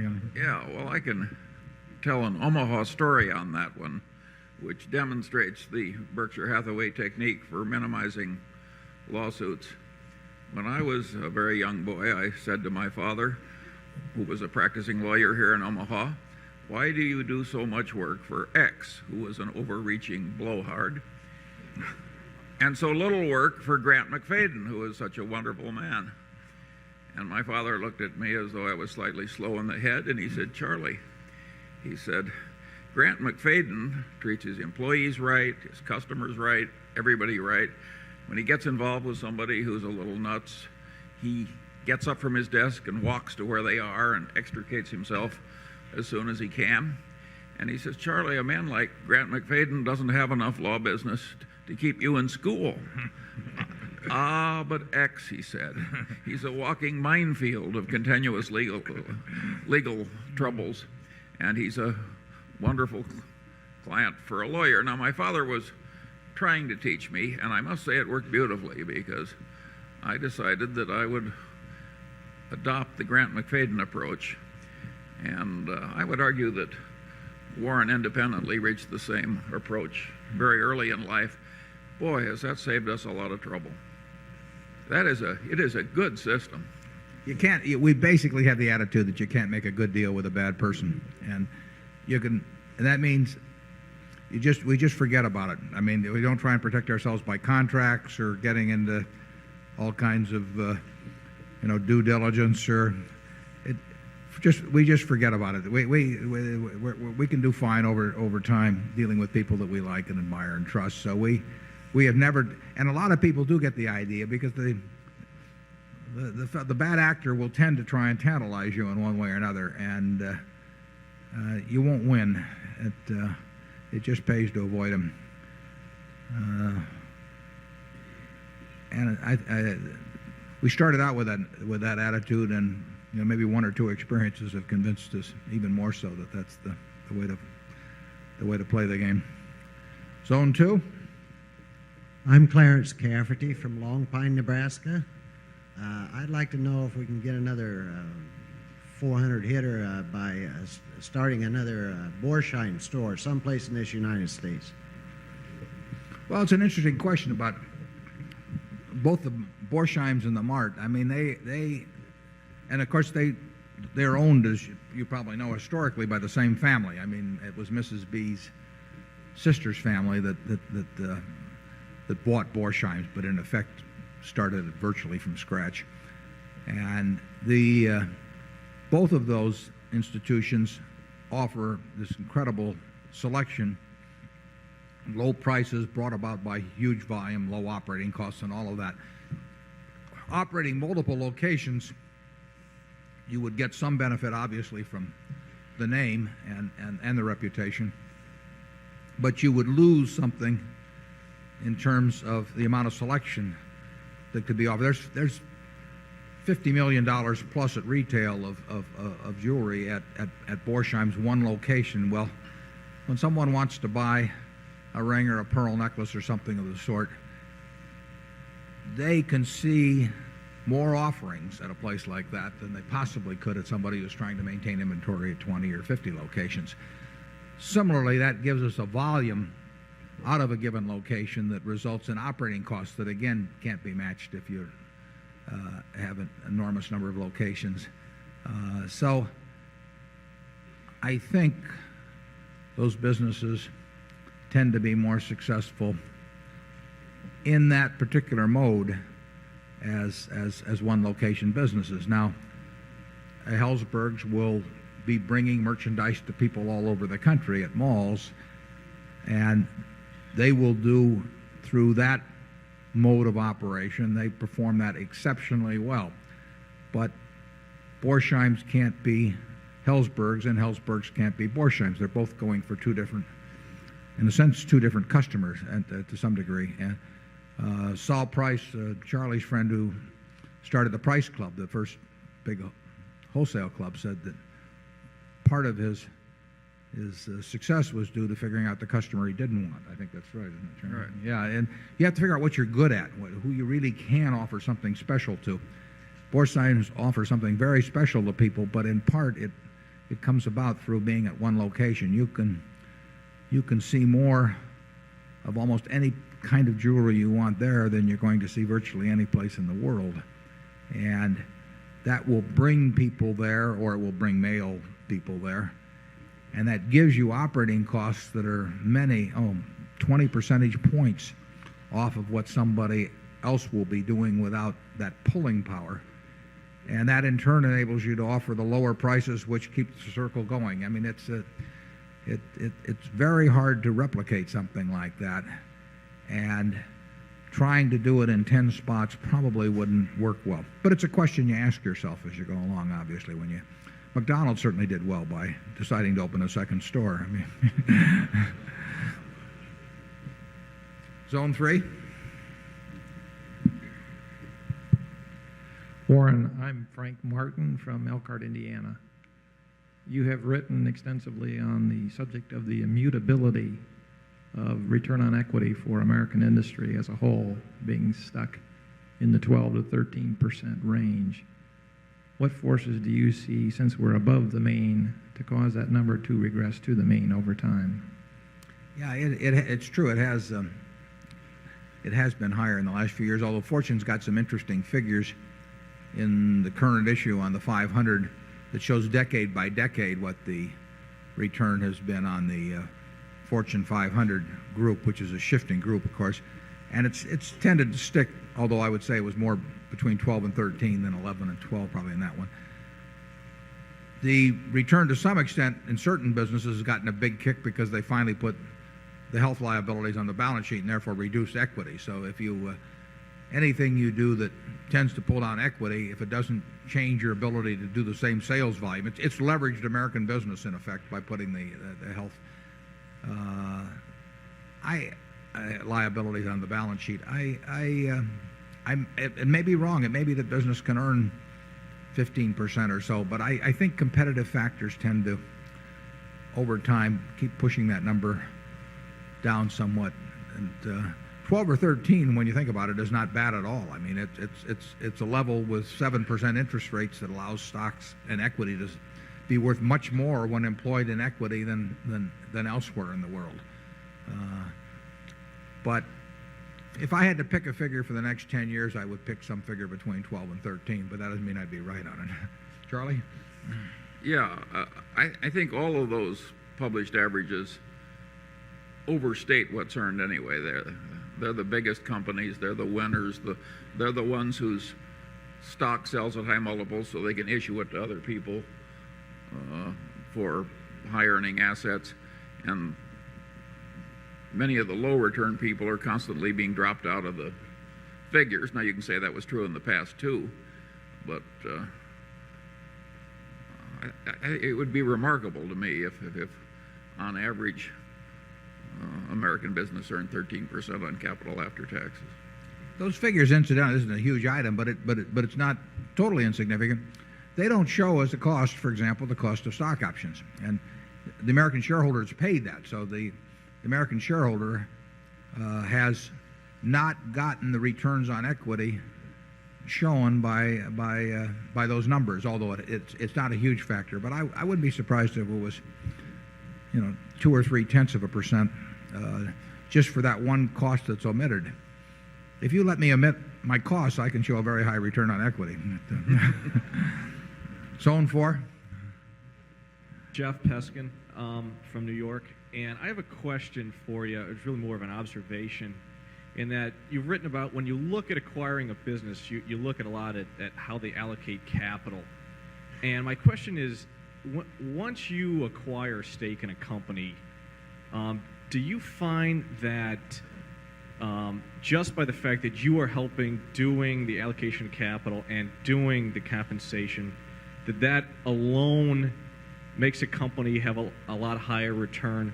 Or is there some benefit by the fact that you own or some major shareholder owns a big slug of the company that also allows a company to increase its return on capital? Yeah, well, that's a good question. The answer is sort of some of the time, some of the places. There's no question in a business that earns a high rate on capital that doesn't have natural ways to employ that money within the business, that we actually may contribute significantly to the long-term results of that business by taking the capital out, because if they don't have a place to use it, nevertheless, they might well use it someplace. And we have the whole universe to spread that money over. So we can take the money that's earned in some operating business and we can buy part of the Coca-Cola company with it and buy into another wonderful business, whereas very few managements probably would do that. So there's an advantage there. Now, on the other hand, Helzberg's, for example, will probably grow very substantially. They'll probably use all the capital they generate. Maybe they'll even use more. Well, they don't really need us for that. I mean, they would have done that under any circumstances. We may actually give them the ability to grow even a little faster, because if a company, and these are not the Helzberg's figures, but if a company is earning 20% on equity but can grow 25% a year, they're going to feel equity strains at some point. And we obviously would love the idea of supplying extra capital that would earn 20% on equity. So there can be some advantage to having us as a parent in terms of sending capital to the business as well as taking capital from the business. We also, I think, can be helpful in some situations in that once we are there, a lot of the rituals of, particularly in a public company, but a lot of the things that people waste time doing in business, they don't have to do with us. I mean, there's an awful lot of time spent in some businesses just preparing for committee meetings and directors meetings and all kinds of things like that, show and tell stuff. And none of that's needed with us. We won't go near them. And so we really free them up to spend 100% of the time thinking about what is good for the business over time. If they have extra money, they don't have to worry about what to do with it. If they need extra money for a good business, it'll be supplied. So there are some advantages that way. And I guess, Charlie, can you think of any further? Yeah, I think our chief contribution to the businesses we acquire is what we don't do. It's hard to continue to grow at the rate you've grown in the past because the company has gotten so big. And I'm wondering if you could elaborate a little bit on that. And my second question, which is totally unrelated, but I've also read where you're very good with numbers, with working things in your head, and I'm totally a rookie when it comes to economics and accounting and things like that, but I'm very good with numbers and keeping things in my head, and I'm wondering if there's some way a mathematician who knows very little about the business world, what I could read or what I could do to learn how better to invest and how you did that. Well, going to the first question, when you say it's going to be hard, it's going to be impossible. I mean, that's the answer. We cannot compound money at 23% from a $12 billion base. We don't know how to do that, and it would be a mistake for anybody to think that we could come close to that. We think we can do okay with money, but we did not start with a $12 billion base, and we've never seen anybody in the world compound numbers like that at that rate. So we'll forget that part of it. But there are intelligent things we can be doing. The second part of the question, I don't think any great amount of mathematical aptitude is not aptitude, but mathematical knowledge is advanced math is of no use in the investment process. An understanding of mathematical relationships, sort of an ability to quantify a numeracy, as they call it, I think that's generally helpful in investments because it's something that tells you when things make sense or don't make sense, or sort of how an item in one area relates to something someplace else. But that doesn't really require any great mathematical ability. It really requires sort of a mathematical awareness and a numeracy. And I think it is a help to be able to see that. I mean, I think Charlie and I probably, when we read about one business, we're always thinking of it against a screen of dozens of businesses. It's just sort of automatic. But that's just like a scout in baseball thinking about one baseball player against an alternative. I mean, you only have a given number on the squad, and they're thinking, one guy may be a little faster, one guy can hit a little bit better, all of that sort of thing. And it's always in your mind you are prioritizing and selecting in some manner. My own feeling about the best way to apply that is just to read everything in sight. I mean, if you're reading a few hundred annual reports a year and you've read Graham and Fisher and a few things, you'll soon see whether it kind of falls into place or not. Charlie? Yeah.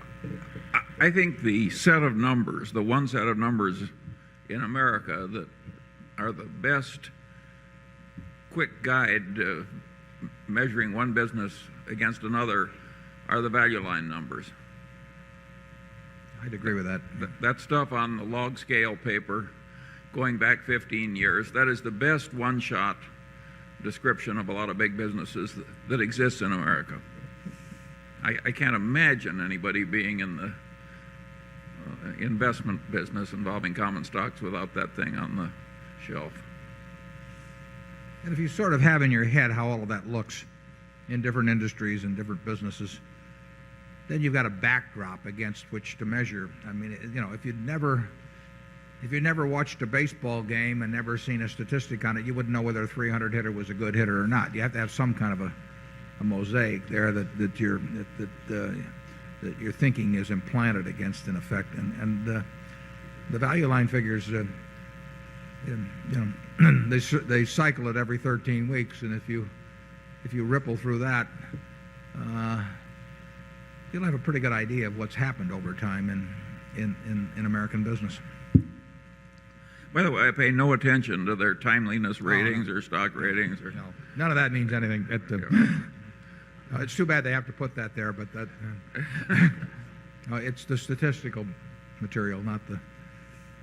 I would like to have that material going all the way back. They cut it off about, 15 years back? Yeah, but I saved the old ones. Yeah. Well, I wish I had that in the office, but I don't. Yeah, Charlie and I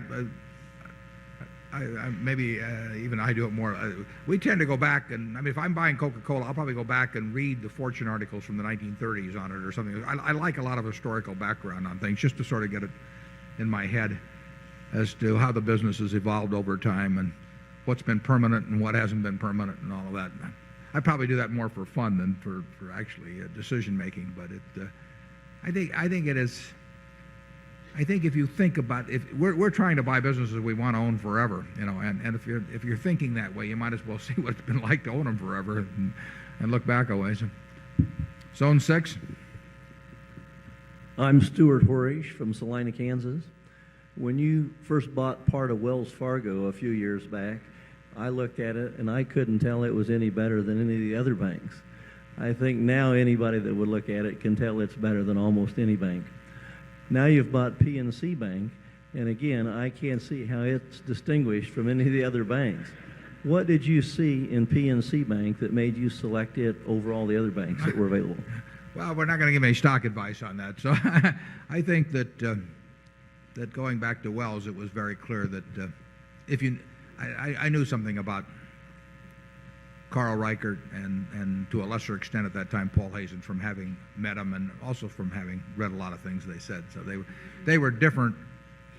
They were certainly different than the typical banker. And then the question was is how much did that difference make in terms of how they would run the place. And they ran into some very heavy seas subsequently. And I think probably the difference, I probably think those human differences that were perceived earlier are what enabled them to come through as well as they did. But that's about all I can say on banks. Well, we might add to that slightly because that Wells Fargo thing is a very interesting example. They had a huge concentration of real estate lending, a field in which people took the biggest, there was the biggest collapse in 40 or 50 years in that field, so that if they had been destined to suffer the same sort of average loss per real estate loan that an ordinary bank would have suffered, the place would have been broke. So we were basically betting that their real estate lending was way better than average. And indeed, it was. And they also handled it on the way down way better than average. So you can argue that everybody else was looking at this horrible concentration of real estate loans and this sea of troubles in the real estate field and in bankers to the real estate field, and they just assumed that Wells Fargo was going to go broke. And we figured, no, that since their loans were way higher quality and their loan collection methods were way higher quality than others, that it would be all right. And so it worked out. Probably couldn't have told that. If we hadn't gone a little further, though, than just looking at numbers, we would not have been able to make that decision. Zone 1. David Carr, Durham, North Carolina. TAM Brands and U.S. Tobacco are two companies which are primarily single-focused product companies that seem to possibly have some barriers to growth in unit sales and pricing, and have employed a strategy of returning cash to shareholders through stock repurchases. Both companies have at times when they thought the stock was at a discount to intrinsic value used debt to accentuate their repurchases.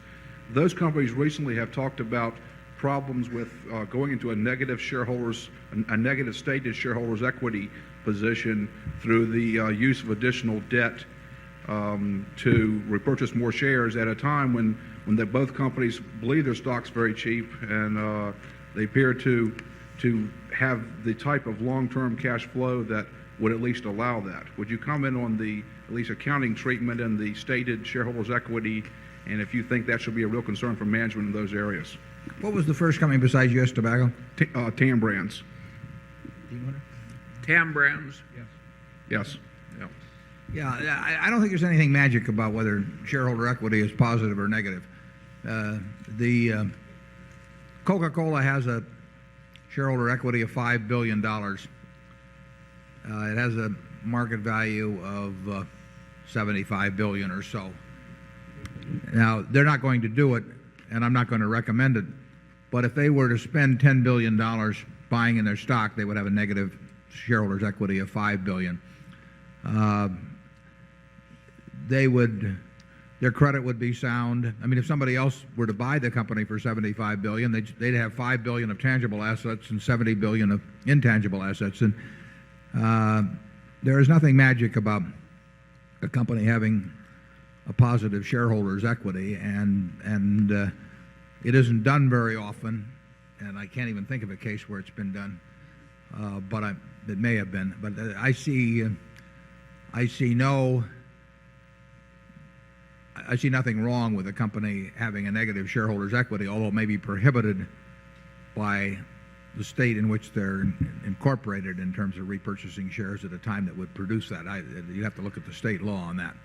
But any time a company in an LBO or something is bought out at some very large number over book value, in effect they're creating a negative, if they borrow enough money on it, they're creating a negative shareholders equity in terms of the previous shareholders equity. It's just a fiction as to the numbers between the two organizations. Now, you should buy in your stock when you don't have a use for the money, and that can be management specific. I mean, some managements might have a use for the money if their field of capital allocation were large enough, whereas another management that was more specialized in their own business might not. But once a company has attended to the things that are required or advantageous for the present business, we think reacquisition of stock is a very logical thing to consider, as long as you don't think you're paying more than the intrinsic value of the business in doing it. And obviously, the bigger the discount from intrinsic value, the more compelling that particular use of money is. Charlie? I've got nothing to add. Generally speaking, maybe Coca-Cola can have a negative equity, but I don't think it would be a good idea for General Motors. I think there's something to be said for a positive shareholders' equity. Zone 3. Edward Barr, Lexington, Kentucky. I had a twofold question. Number one, you mentioned American Express earlier, and I was curious as to whether the fact that credit card usage is only 10% of all transactions, and that may continue to grow for some time going forward, was a factor in your decision. And the other part of the question pertains to the durability and permanence of the banking franchise with regard to alternative delivery channels that may appear over the next few years, including the possibility of the Microsoft Intuit merger. Well, the specific number you mentioned about credit card usage and so on, that's not a big factor with us. We think credit cards are both here to stay and likely to grow to some extent, although at some point you start reaching limits, at least in terms of outstandings, that people that make any sense. But the credit card field is a very big field. The question is who's got the edge in it, because everybody is going to want to be in it, and they already are. And there are a lot of different ways you can play the game if you're in the credit card business, and you better have some way of playing one part of the game, preferably a large part, but you better have some way of playing one part of the game better than others, or natural capitalistic forces are going to grind you down. I mean, it's a business that people are willing to change their minds about what they do in. I mean, if you offer somebody a credit card that gives them some advantages that don't exist on their earlier card, people are quite willing to shift cards. So you need some kind of an edge in some particular segment of the market. So the growth aspects overall of the market were not a big factor with us. It's really a question of figuring out who's going to win what game and who's going to lose what game. And what was the second question again on that? The second question pertained to the permanence and durability of the banking franchise. Oh, yeah, sure. And whether alternative delivery channels over the next few years may erode the durability of that, including the Microsoft Intuit merger. Well, that's a good question. You're certainly seeing the value of bank branches diminish significantly. It used to be a point of enormous pride with managements, how many branches they had, and it was, often political influence and everything else was called into to obtaining branch permits. And the world will change in banking probably in some very major ways over a 20 or 30-year period. Exactly what players will benefit and which ones will be hurt, is a very tough question. But I would expect.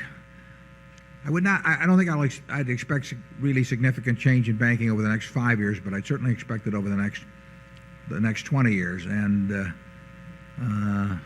there are a lot of people that have their eye on that market, including Microsoft, as you mentioned. It may be to their advantage to hook up with the present players. I mean, I know it's certainly something that gets explored, but they may figure out a way to go around the present players too. And that's one investment consideration. Charlie? Yeah, the interesting player that went around the rest was Merrill Lynch. Merrill Lynch went heavily into banking with its cash management accounts. And I don't think it's the only innovation that'll come along. What's the name of that book? You know, I've forgotten. That's a marvelous book. There's a great Maybe book. Molly remembers. What was that book you gave me? It was the history of the credit card. Was it Joe Nocera's or? Yeah, Joe Nocera was the author. I don't remember the title, but came out about 6 months to a year ago. It's a terrific history of the credit card business. And if you read that, you will get some idea of the amount of change that can occur in something like the movement of money.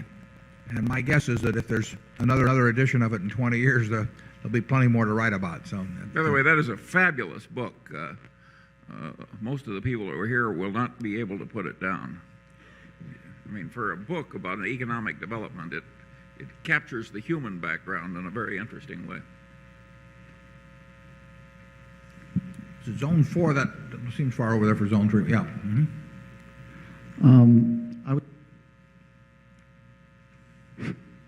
I was Adam Engel from Boulder, Colorado. I was wondering if you could comment on the moat you see around the castles of SunTrust and PNC. Well, I don't think I should comment on anything on specific holdings like that, but so I would say you would look at those in a general way very much as you look at banking operations first, and then you try and figure out what are the specific strengths or weaknesses of both organizations. But there again, I don't want to spoil the fun for you. Charlie? Nothing to add. Zone 5. My name is Bob McClure. I'm from the States, but I live in Singapore. About a week ago in the Asian Wall Street Journal, a remark was attributed to Mr. Munger, specifically that owning Salomon Brothers was like owning a casino with a restaurant in the front. The casino alluding to the proprietary trading and the restaurant to the so-called client-driven business. If that attribution is correct or accurate, can you elaborate on why you view the business in that way? I don't think it's entirely correct, but I have a pithy way of speaking on occasion, and I frequently speak in a way that works with an in-group but wouldn't necessarily work everywhere else. And every once in a while, when you take one of those wise-ass comments out of context, why, I very much wish that it hadn't occurred. This was such a case.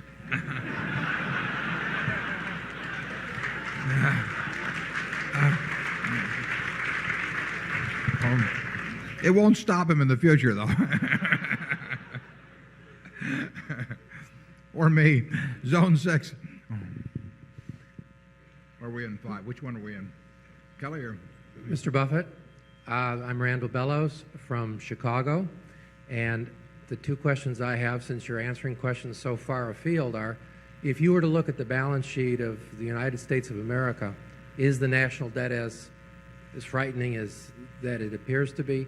And secondly, in terms of redeployment of capital, if Coca-Cola is such a wonderful investment, has returned so much, why not redeploy some capital in purchasing additional shares of Coca-Cola? And finally, thank you for letting Jane do that portrait of you, and if it's good, we'll do Mr. Munger next. Thank you. First question about the U.S. balance sheet. The net national debt is about, it would be about 60-odd% of GDP. Without counting unfunded pensions. Yeah, but also with a claim on the income, in effect, of future citizens, which was an asset too that you could set up. But that figure, I think, at the end of World War II, may have been. I know it was around at least 125%, may have been 150% or so of GDP. So we have sustained. Now, the interest rate on that debt was much lower. A lot of it was at 2.9% because that's what savings bonds paid. But that level of debt, which I don't advocate in relation to GDP, turned out to be quite sustainable. And as a matter of fact, it drifted down year after year for a long time until the early 80s when it started rising again. And now it's actually fallen a little bit in the last, the ratio of debt to GDP. There are a lot of measurements of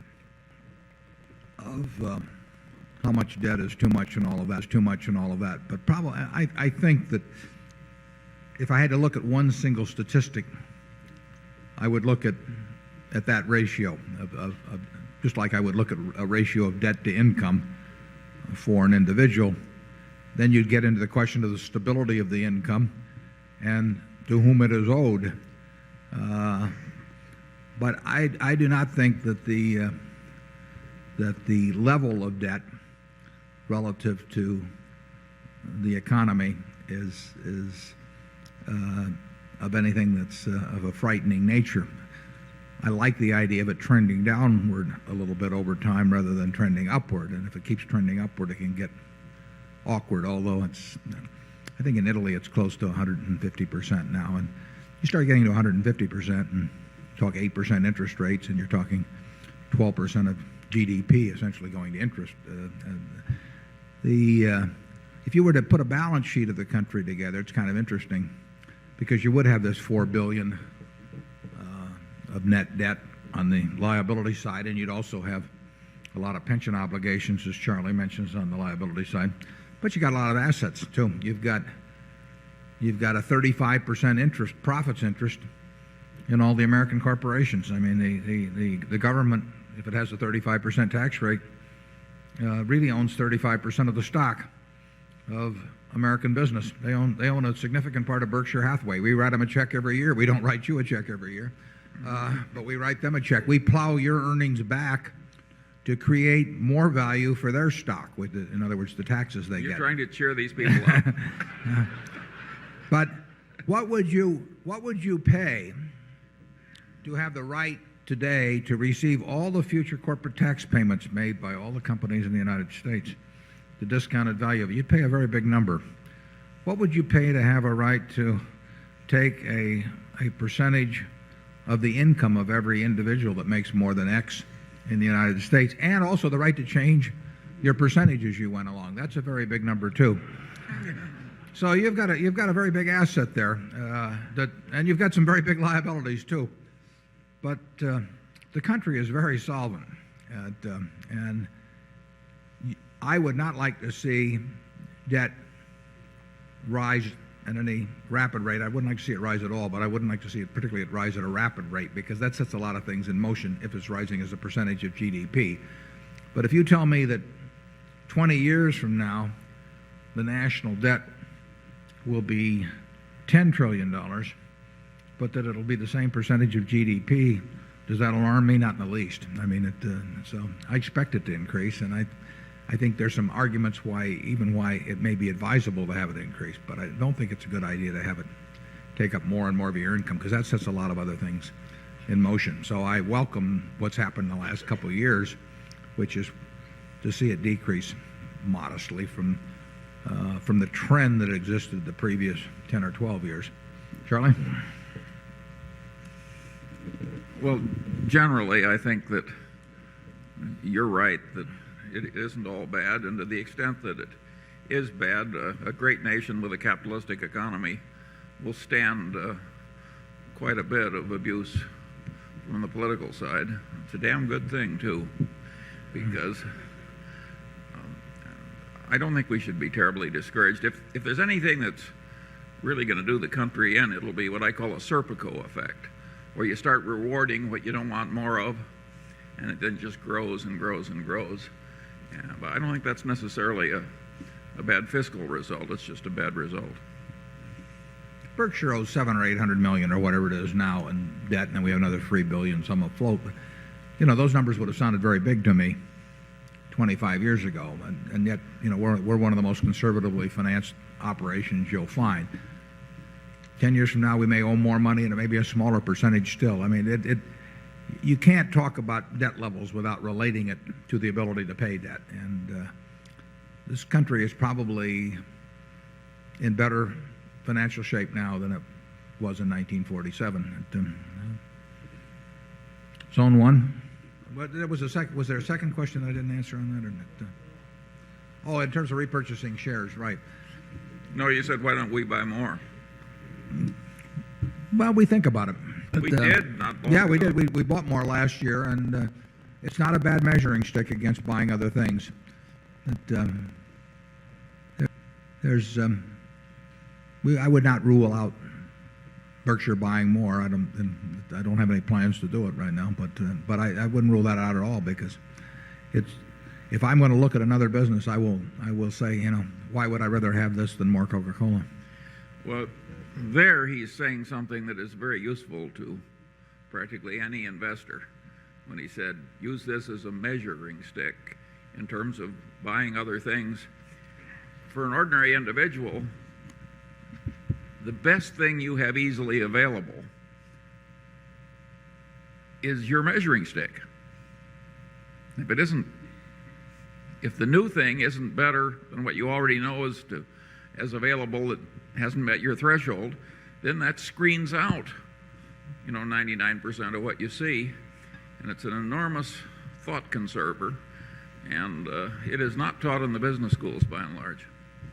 No, and that's why we think it's slightly nuts when big institutions decide, because everybody else is doing it, to put 4% of their money in international equities or 3% in emerging growth country, some damn thing like that. I mean, the only reason to put the money in there is if they measured it against what they're already doing. And if they measure it against what they're already doing and they think it's a screamingly good idea to leave 97% in the other place and put 3% in, it just doesn't make any sense whatsoever. But it's what committees are talked to about and what keeps investment managers going to conferences and everything. So they're deliberately using a technique that takes away the best mental tool they have. You can say this is nuts, and you're right. And I think Nietzsche said it pretty well when he said he laughed at the man who thought he could walk better because he had a lame leg. I mean, they literally are blinding themselves. And then they're teaching our children how to do this in our own business schools. Very interesting, don't you think? And what all Warren says is, deciding whether to do something, just compare the best opportunity you have. If that one is better and you're not taking it, why would you do this? Just because somebody tells you you need 2% in international equities. Zone 1. Hi, my name is Mark Wheeler. I'm from Portland, Oregon. And I have a few eggs in your basket. My grandmother always said, don't put all your eggs in one basket. I have a question. I think you answered this a couple of years ago in one of your reports about Little Abner's investment approach. Suppose I had $100,000 and I decided to buy 4 or 5 more of your shares, and that was sort of a buy and hold thing for 4 or 5 years.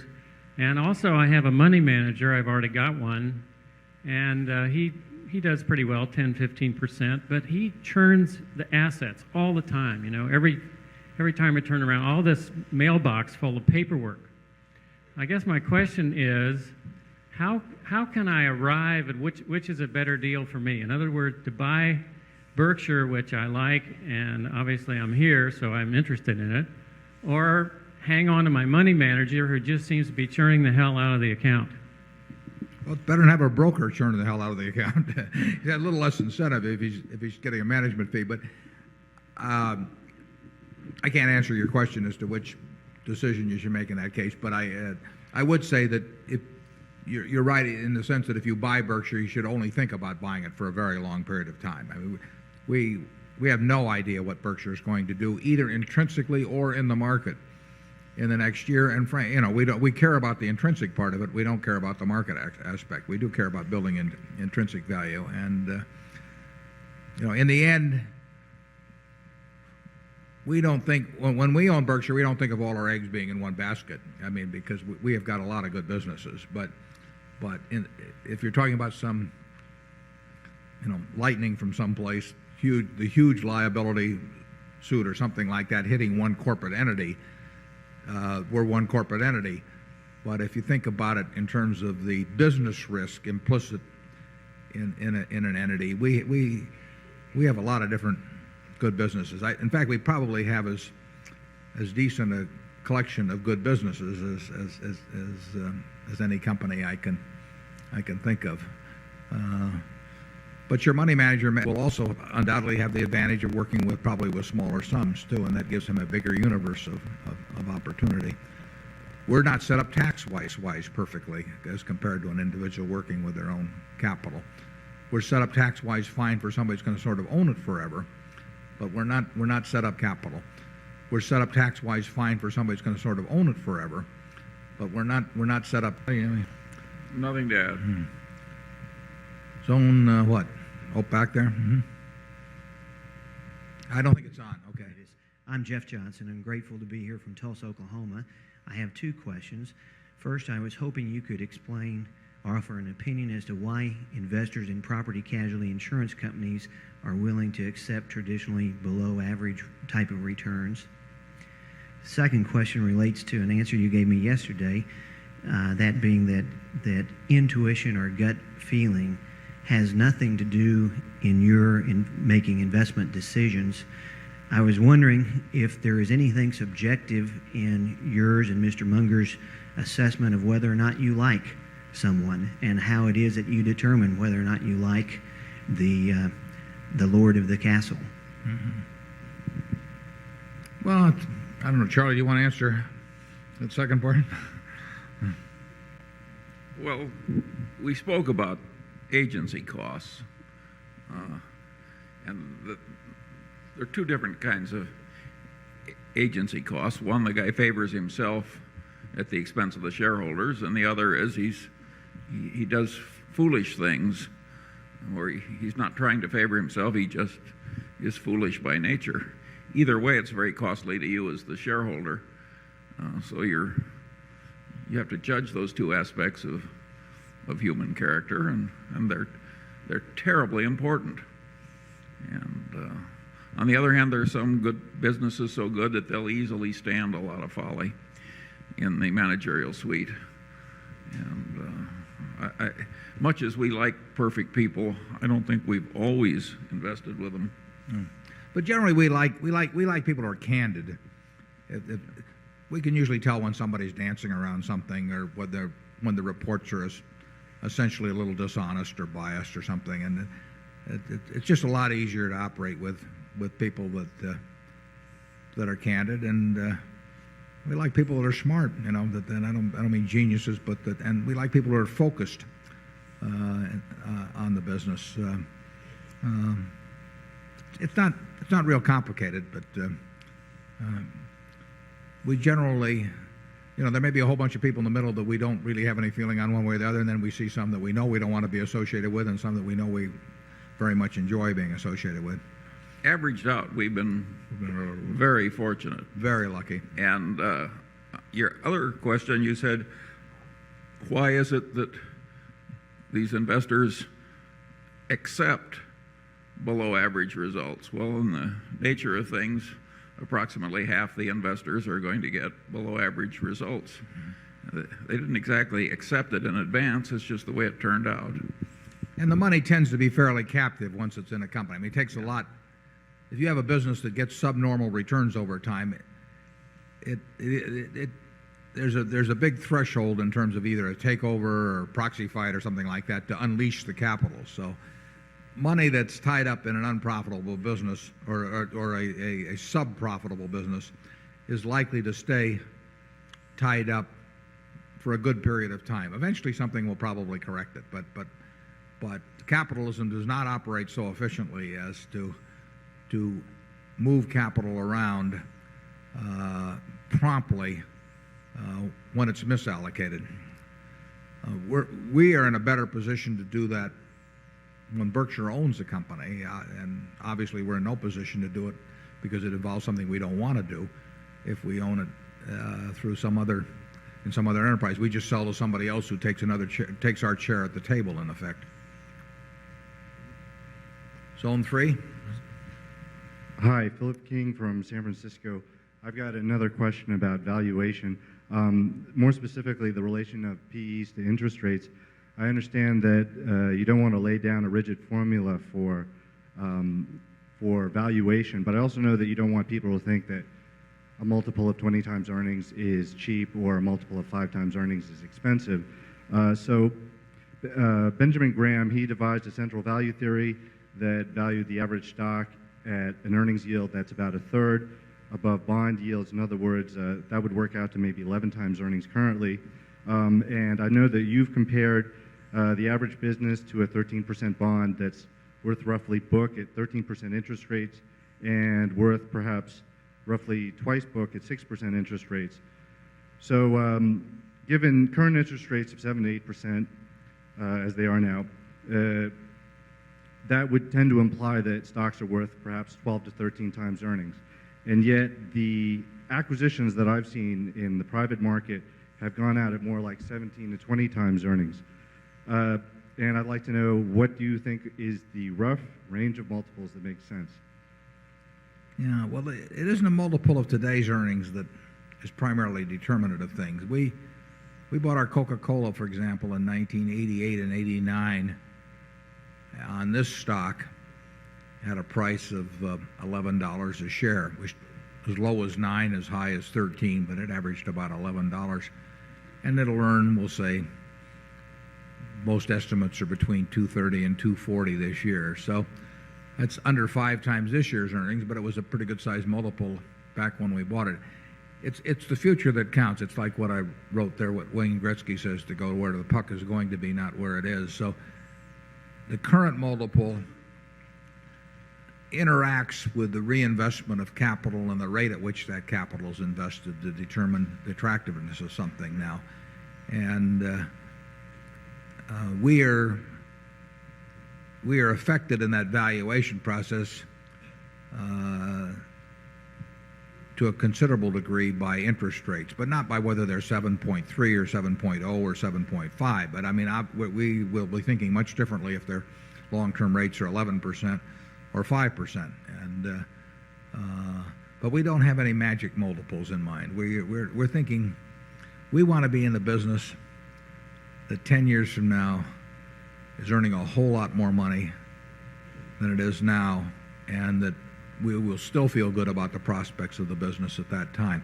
That's the kind of business we're trying to buy all of, and that's the kind of business that we try and buy part of. And then sometimes we buy others too. Charlie? We don't do any of that rigid formulaic stuff. There's a general framework that you can call a formula in our mind. There's a general framework that you can call a formula in our mind, but that we would actually calculation in terms of the equation. When we bought Coke in 88 and 89, we had this idea about what we thought the business would do over time, but we never reduced it to making a calculation. Maybe we should, but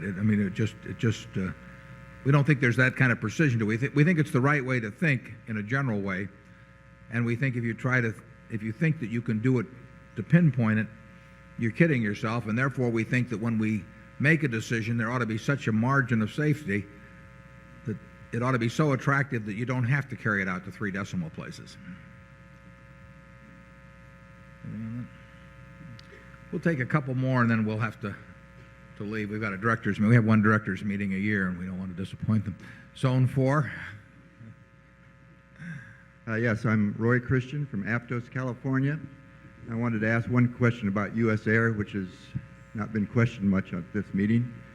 When you were on television talking about the losses there, it was funny how so many of my friends or maybe acquaintances came forward to tell me this piece of startling news. And, I tried to stand up for you a little bit. And at least it was a mistake. You should have just taken a dive. Well, at least I wanted to point out to them that you did have dividends over a period of about 5 or 6 years, and that money was reinvested maybe at a better return than the U.S. Air, so that it wasn't quite the disaster that was pictured on television when you spoke about it, or the impression that all my friends, or I should call them acquaintances, pointed out to me. Just a comment, I guess, is what I'm asking for. Yeah, well, you're right. It could have been worse, but it was a mistake. But we received 5 years, I guess, yeah, be 5 years of dividends at a good rate while we got it. But it's like somebody says, it isn't the return on principle that you care about; it's the return of principle. And but we're better off. We're a lot better off, obviously, than if we bought the common, and we're even better off than if we bought some other stocks. But it was still a big mistake on my part. But keep standing up for me. I need all the help I can get on this one. Zone 5. Keep standing up for me. I need all the help I can get on this one. Zone 5. Hi, I'm Chris Stavru from New York. Charlie, in addition to Warren, are there any books that you have been reading that you'd recommend? I know you're a fan of Bertrand Russell. Any favorite one or two of his books? It's been a long time since I read those, though. I mean, I read a lot of Russell, but I did that a lot. He hasn't written much in the last 10 or 15 years. Charlie? There's a textbook which is called, I think, Judgment in Managerial Decision Making. And it's used in some of the business schools, and it's actually quite a good book. It's not sprightly, it's not written in a sprightly way that makes it fun to read, but there's a lot of wisdom in it. It's something like Braverman, but it's Judgment in Managerial Decision Making. Since taking up computer bridge, which is 10 hours a week, it's really screwed up my reading. It's a lot of fun, though. Zone 6, take a couple more and then we'll... Yes, I'm Dick Layton from Rockford, Illinois.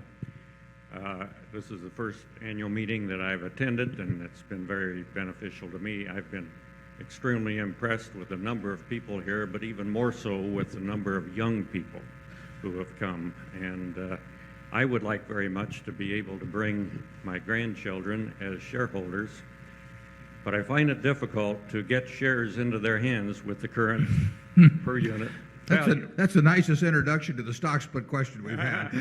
It really is, too. I thought you would appreciate that. Obviously, you understand the question.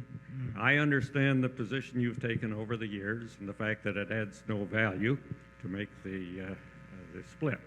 In this case, however, it could be a tax savings to many of us who would like to get stock shares into the hands of other family members.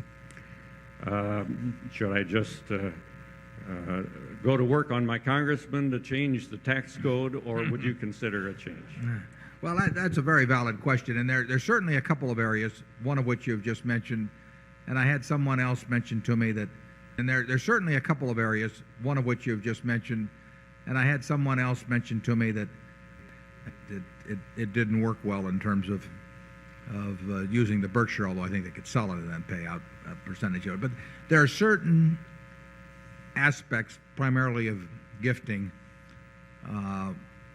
where it is anywhere from awkward to disadvantageous to have the price per share on a stock that exists with Berkshire. And we're aware of it. We've thought about it, and we've got our own personal situations even sometimes that are involved in that.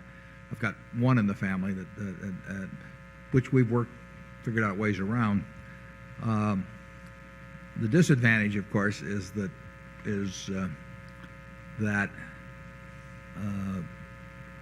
you saw a little even earlier this year of what a book can do, or we want to attract shareholders who are as investment oriented as we can possibly obtain with as long-term horizons. And to some extent, the publicity about me is negative in that respect, because I know that if we had something that it was a lot easier for anybody with $500 to buy, that we would get an awful lot of people buying it who didn't have the faintest idea what they were doing, but heard the name bandied around in some way. And secondly, to the extent that ever created a market that was stronger, you then would have people buying it simply because it was going up. We got a little bit of that going on this year. There are a lot of people that are attracted to stocks that are going up. It doesn't attract us, but it attracts the rest of the world to some degree. So we are almost certain that we would get. We don't know the degree to which it would happen. We are almost certain we would get a shareholder base that would not have the level of sophistication and the synchronization of objectives with us that we have now. That is almost a cinch. And what we really don't need in Berkshire stock is more demand. I mean, that is not. We don't care to have it sell higher except as intrinsic value grows. Ideally, we would have the stock price exactly parallel the change in intrinsic value over time, because then everybody would be treated fairly among our shareholders. They would all gain just or lose as the company gained or lost over their ownership period. And anything that artificially stimulated the price in one period simply means that some other period shareholders are going to be disappointed. I mean, we don't want the stock to sell at twice intrinsic value or 50% above intrinsic value. We want the intrinsic value to grow a lot. And I don't think there's any question but that we would get a worse result in that aspect if we introduce splits in, because then people would think about other possibilities that might give the stock a temporary boost. They had a tabulation in Business Week a couple of months ago on turnover on the exchange. They had a tabulation in Business Week a couple of months ago on turnover on the exchange. Well, those are people that are simply, they're shareholders leaving frequently and new shareholders coming in with shorter term anticipations. We have wanted this to be as much like a private partnership as we can have, with everybody having the ability to buy it. We don't think the minimum investment is too high in this investment world. I mean, there are all kinds of investment opportunities that are limited to $25,000 or $50,000 and that sort of thing. But the problem of making change, in terms of gifts, that I wish I had a better answer for, because I think that is my grandchildren pay me the difference between $20,000 and the current price, and I think that's a very reasonable way for them to behave, particularly when they sometimes are only 6 weeks old. Yeah. You need a spouse's consent to make it to work with 20, obviously, but most of the things can be solved, but I'll admit it isn't as easy to solve them as if we just had a stock denominated in lower dollars per share. I do think that once you get a shareholder base that has different objectives or expectations or anything, you can't get rid of it. I mean, you can keep a shareholder base like Berkshire, but you can't reconstruct it if you destroy it in some way. And it's important to us who we're in with. I mean, it enables us to. I think it helps us in our operation. I think it even may, in some cases, it may even help us in acquisitions in terms of who we attract. For all I know, it may hurt us someplace too that I don't know about. But I don't think so, because I think we can design, particularly with a preferred stock, we can design something to satisfy somebody who might have in mind a different denomination security. Look around you. Are we really likely to do a lot better? This is a good bunch. That may be a good question to end on, and I appreciate it. I appreciate all of you coming, and we'll see you next year. Thank you.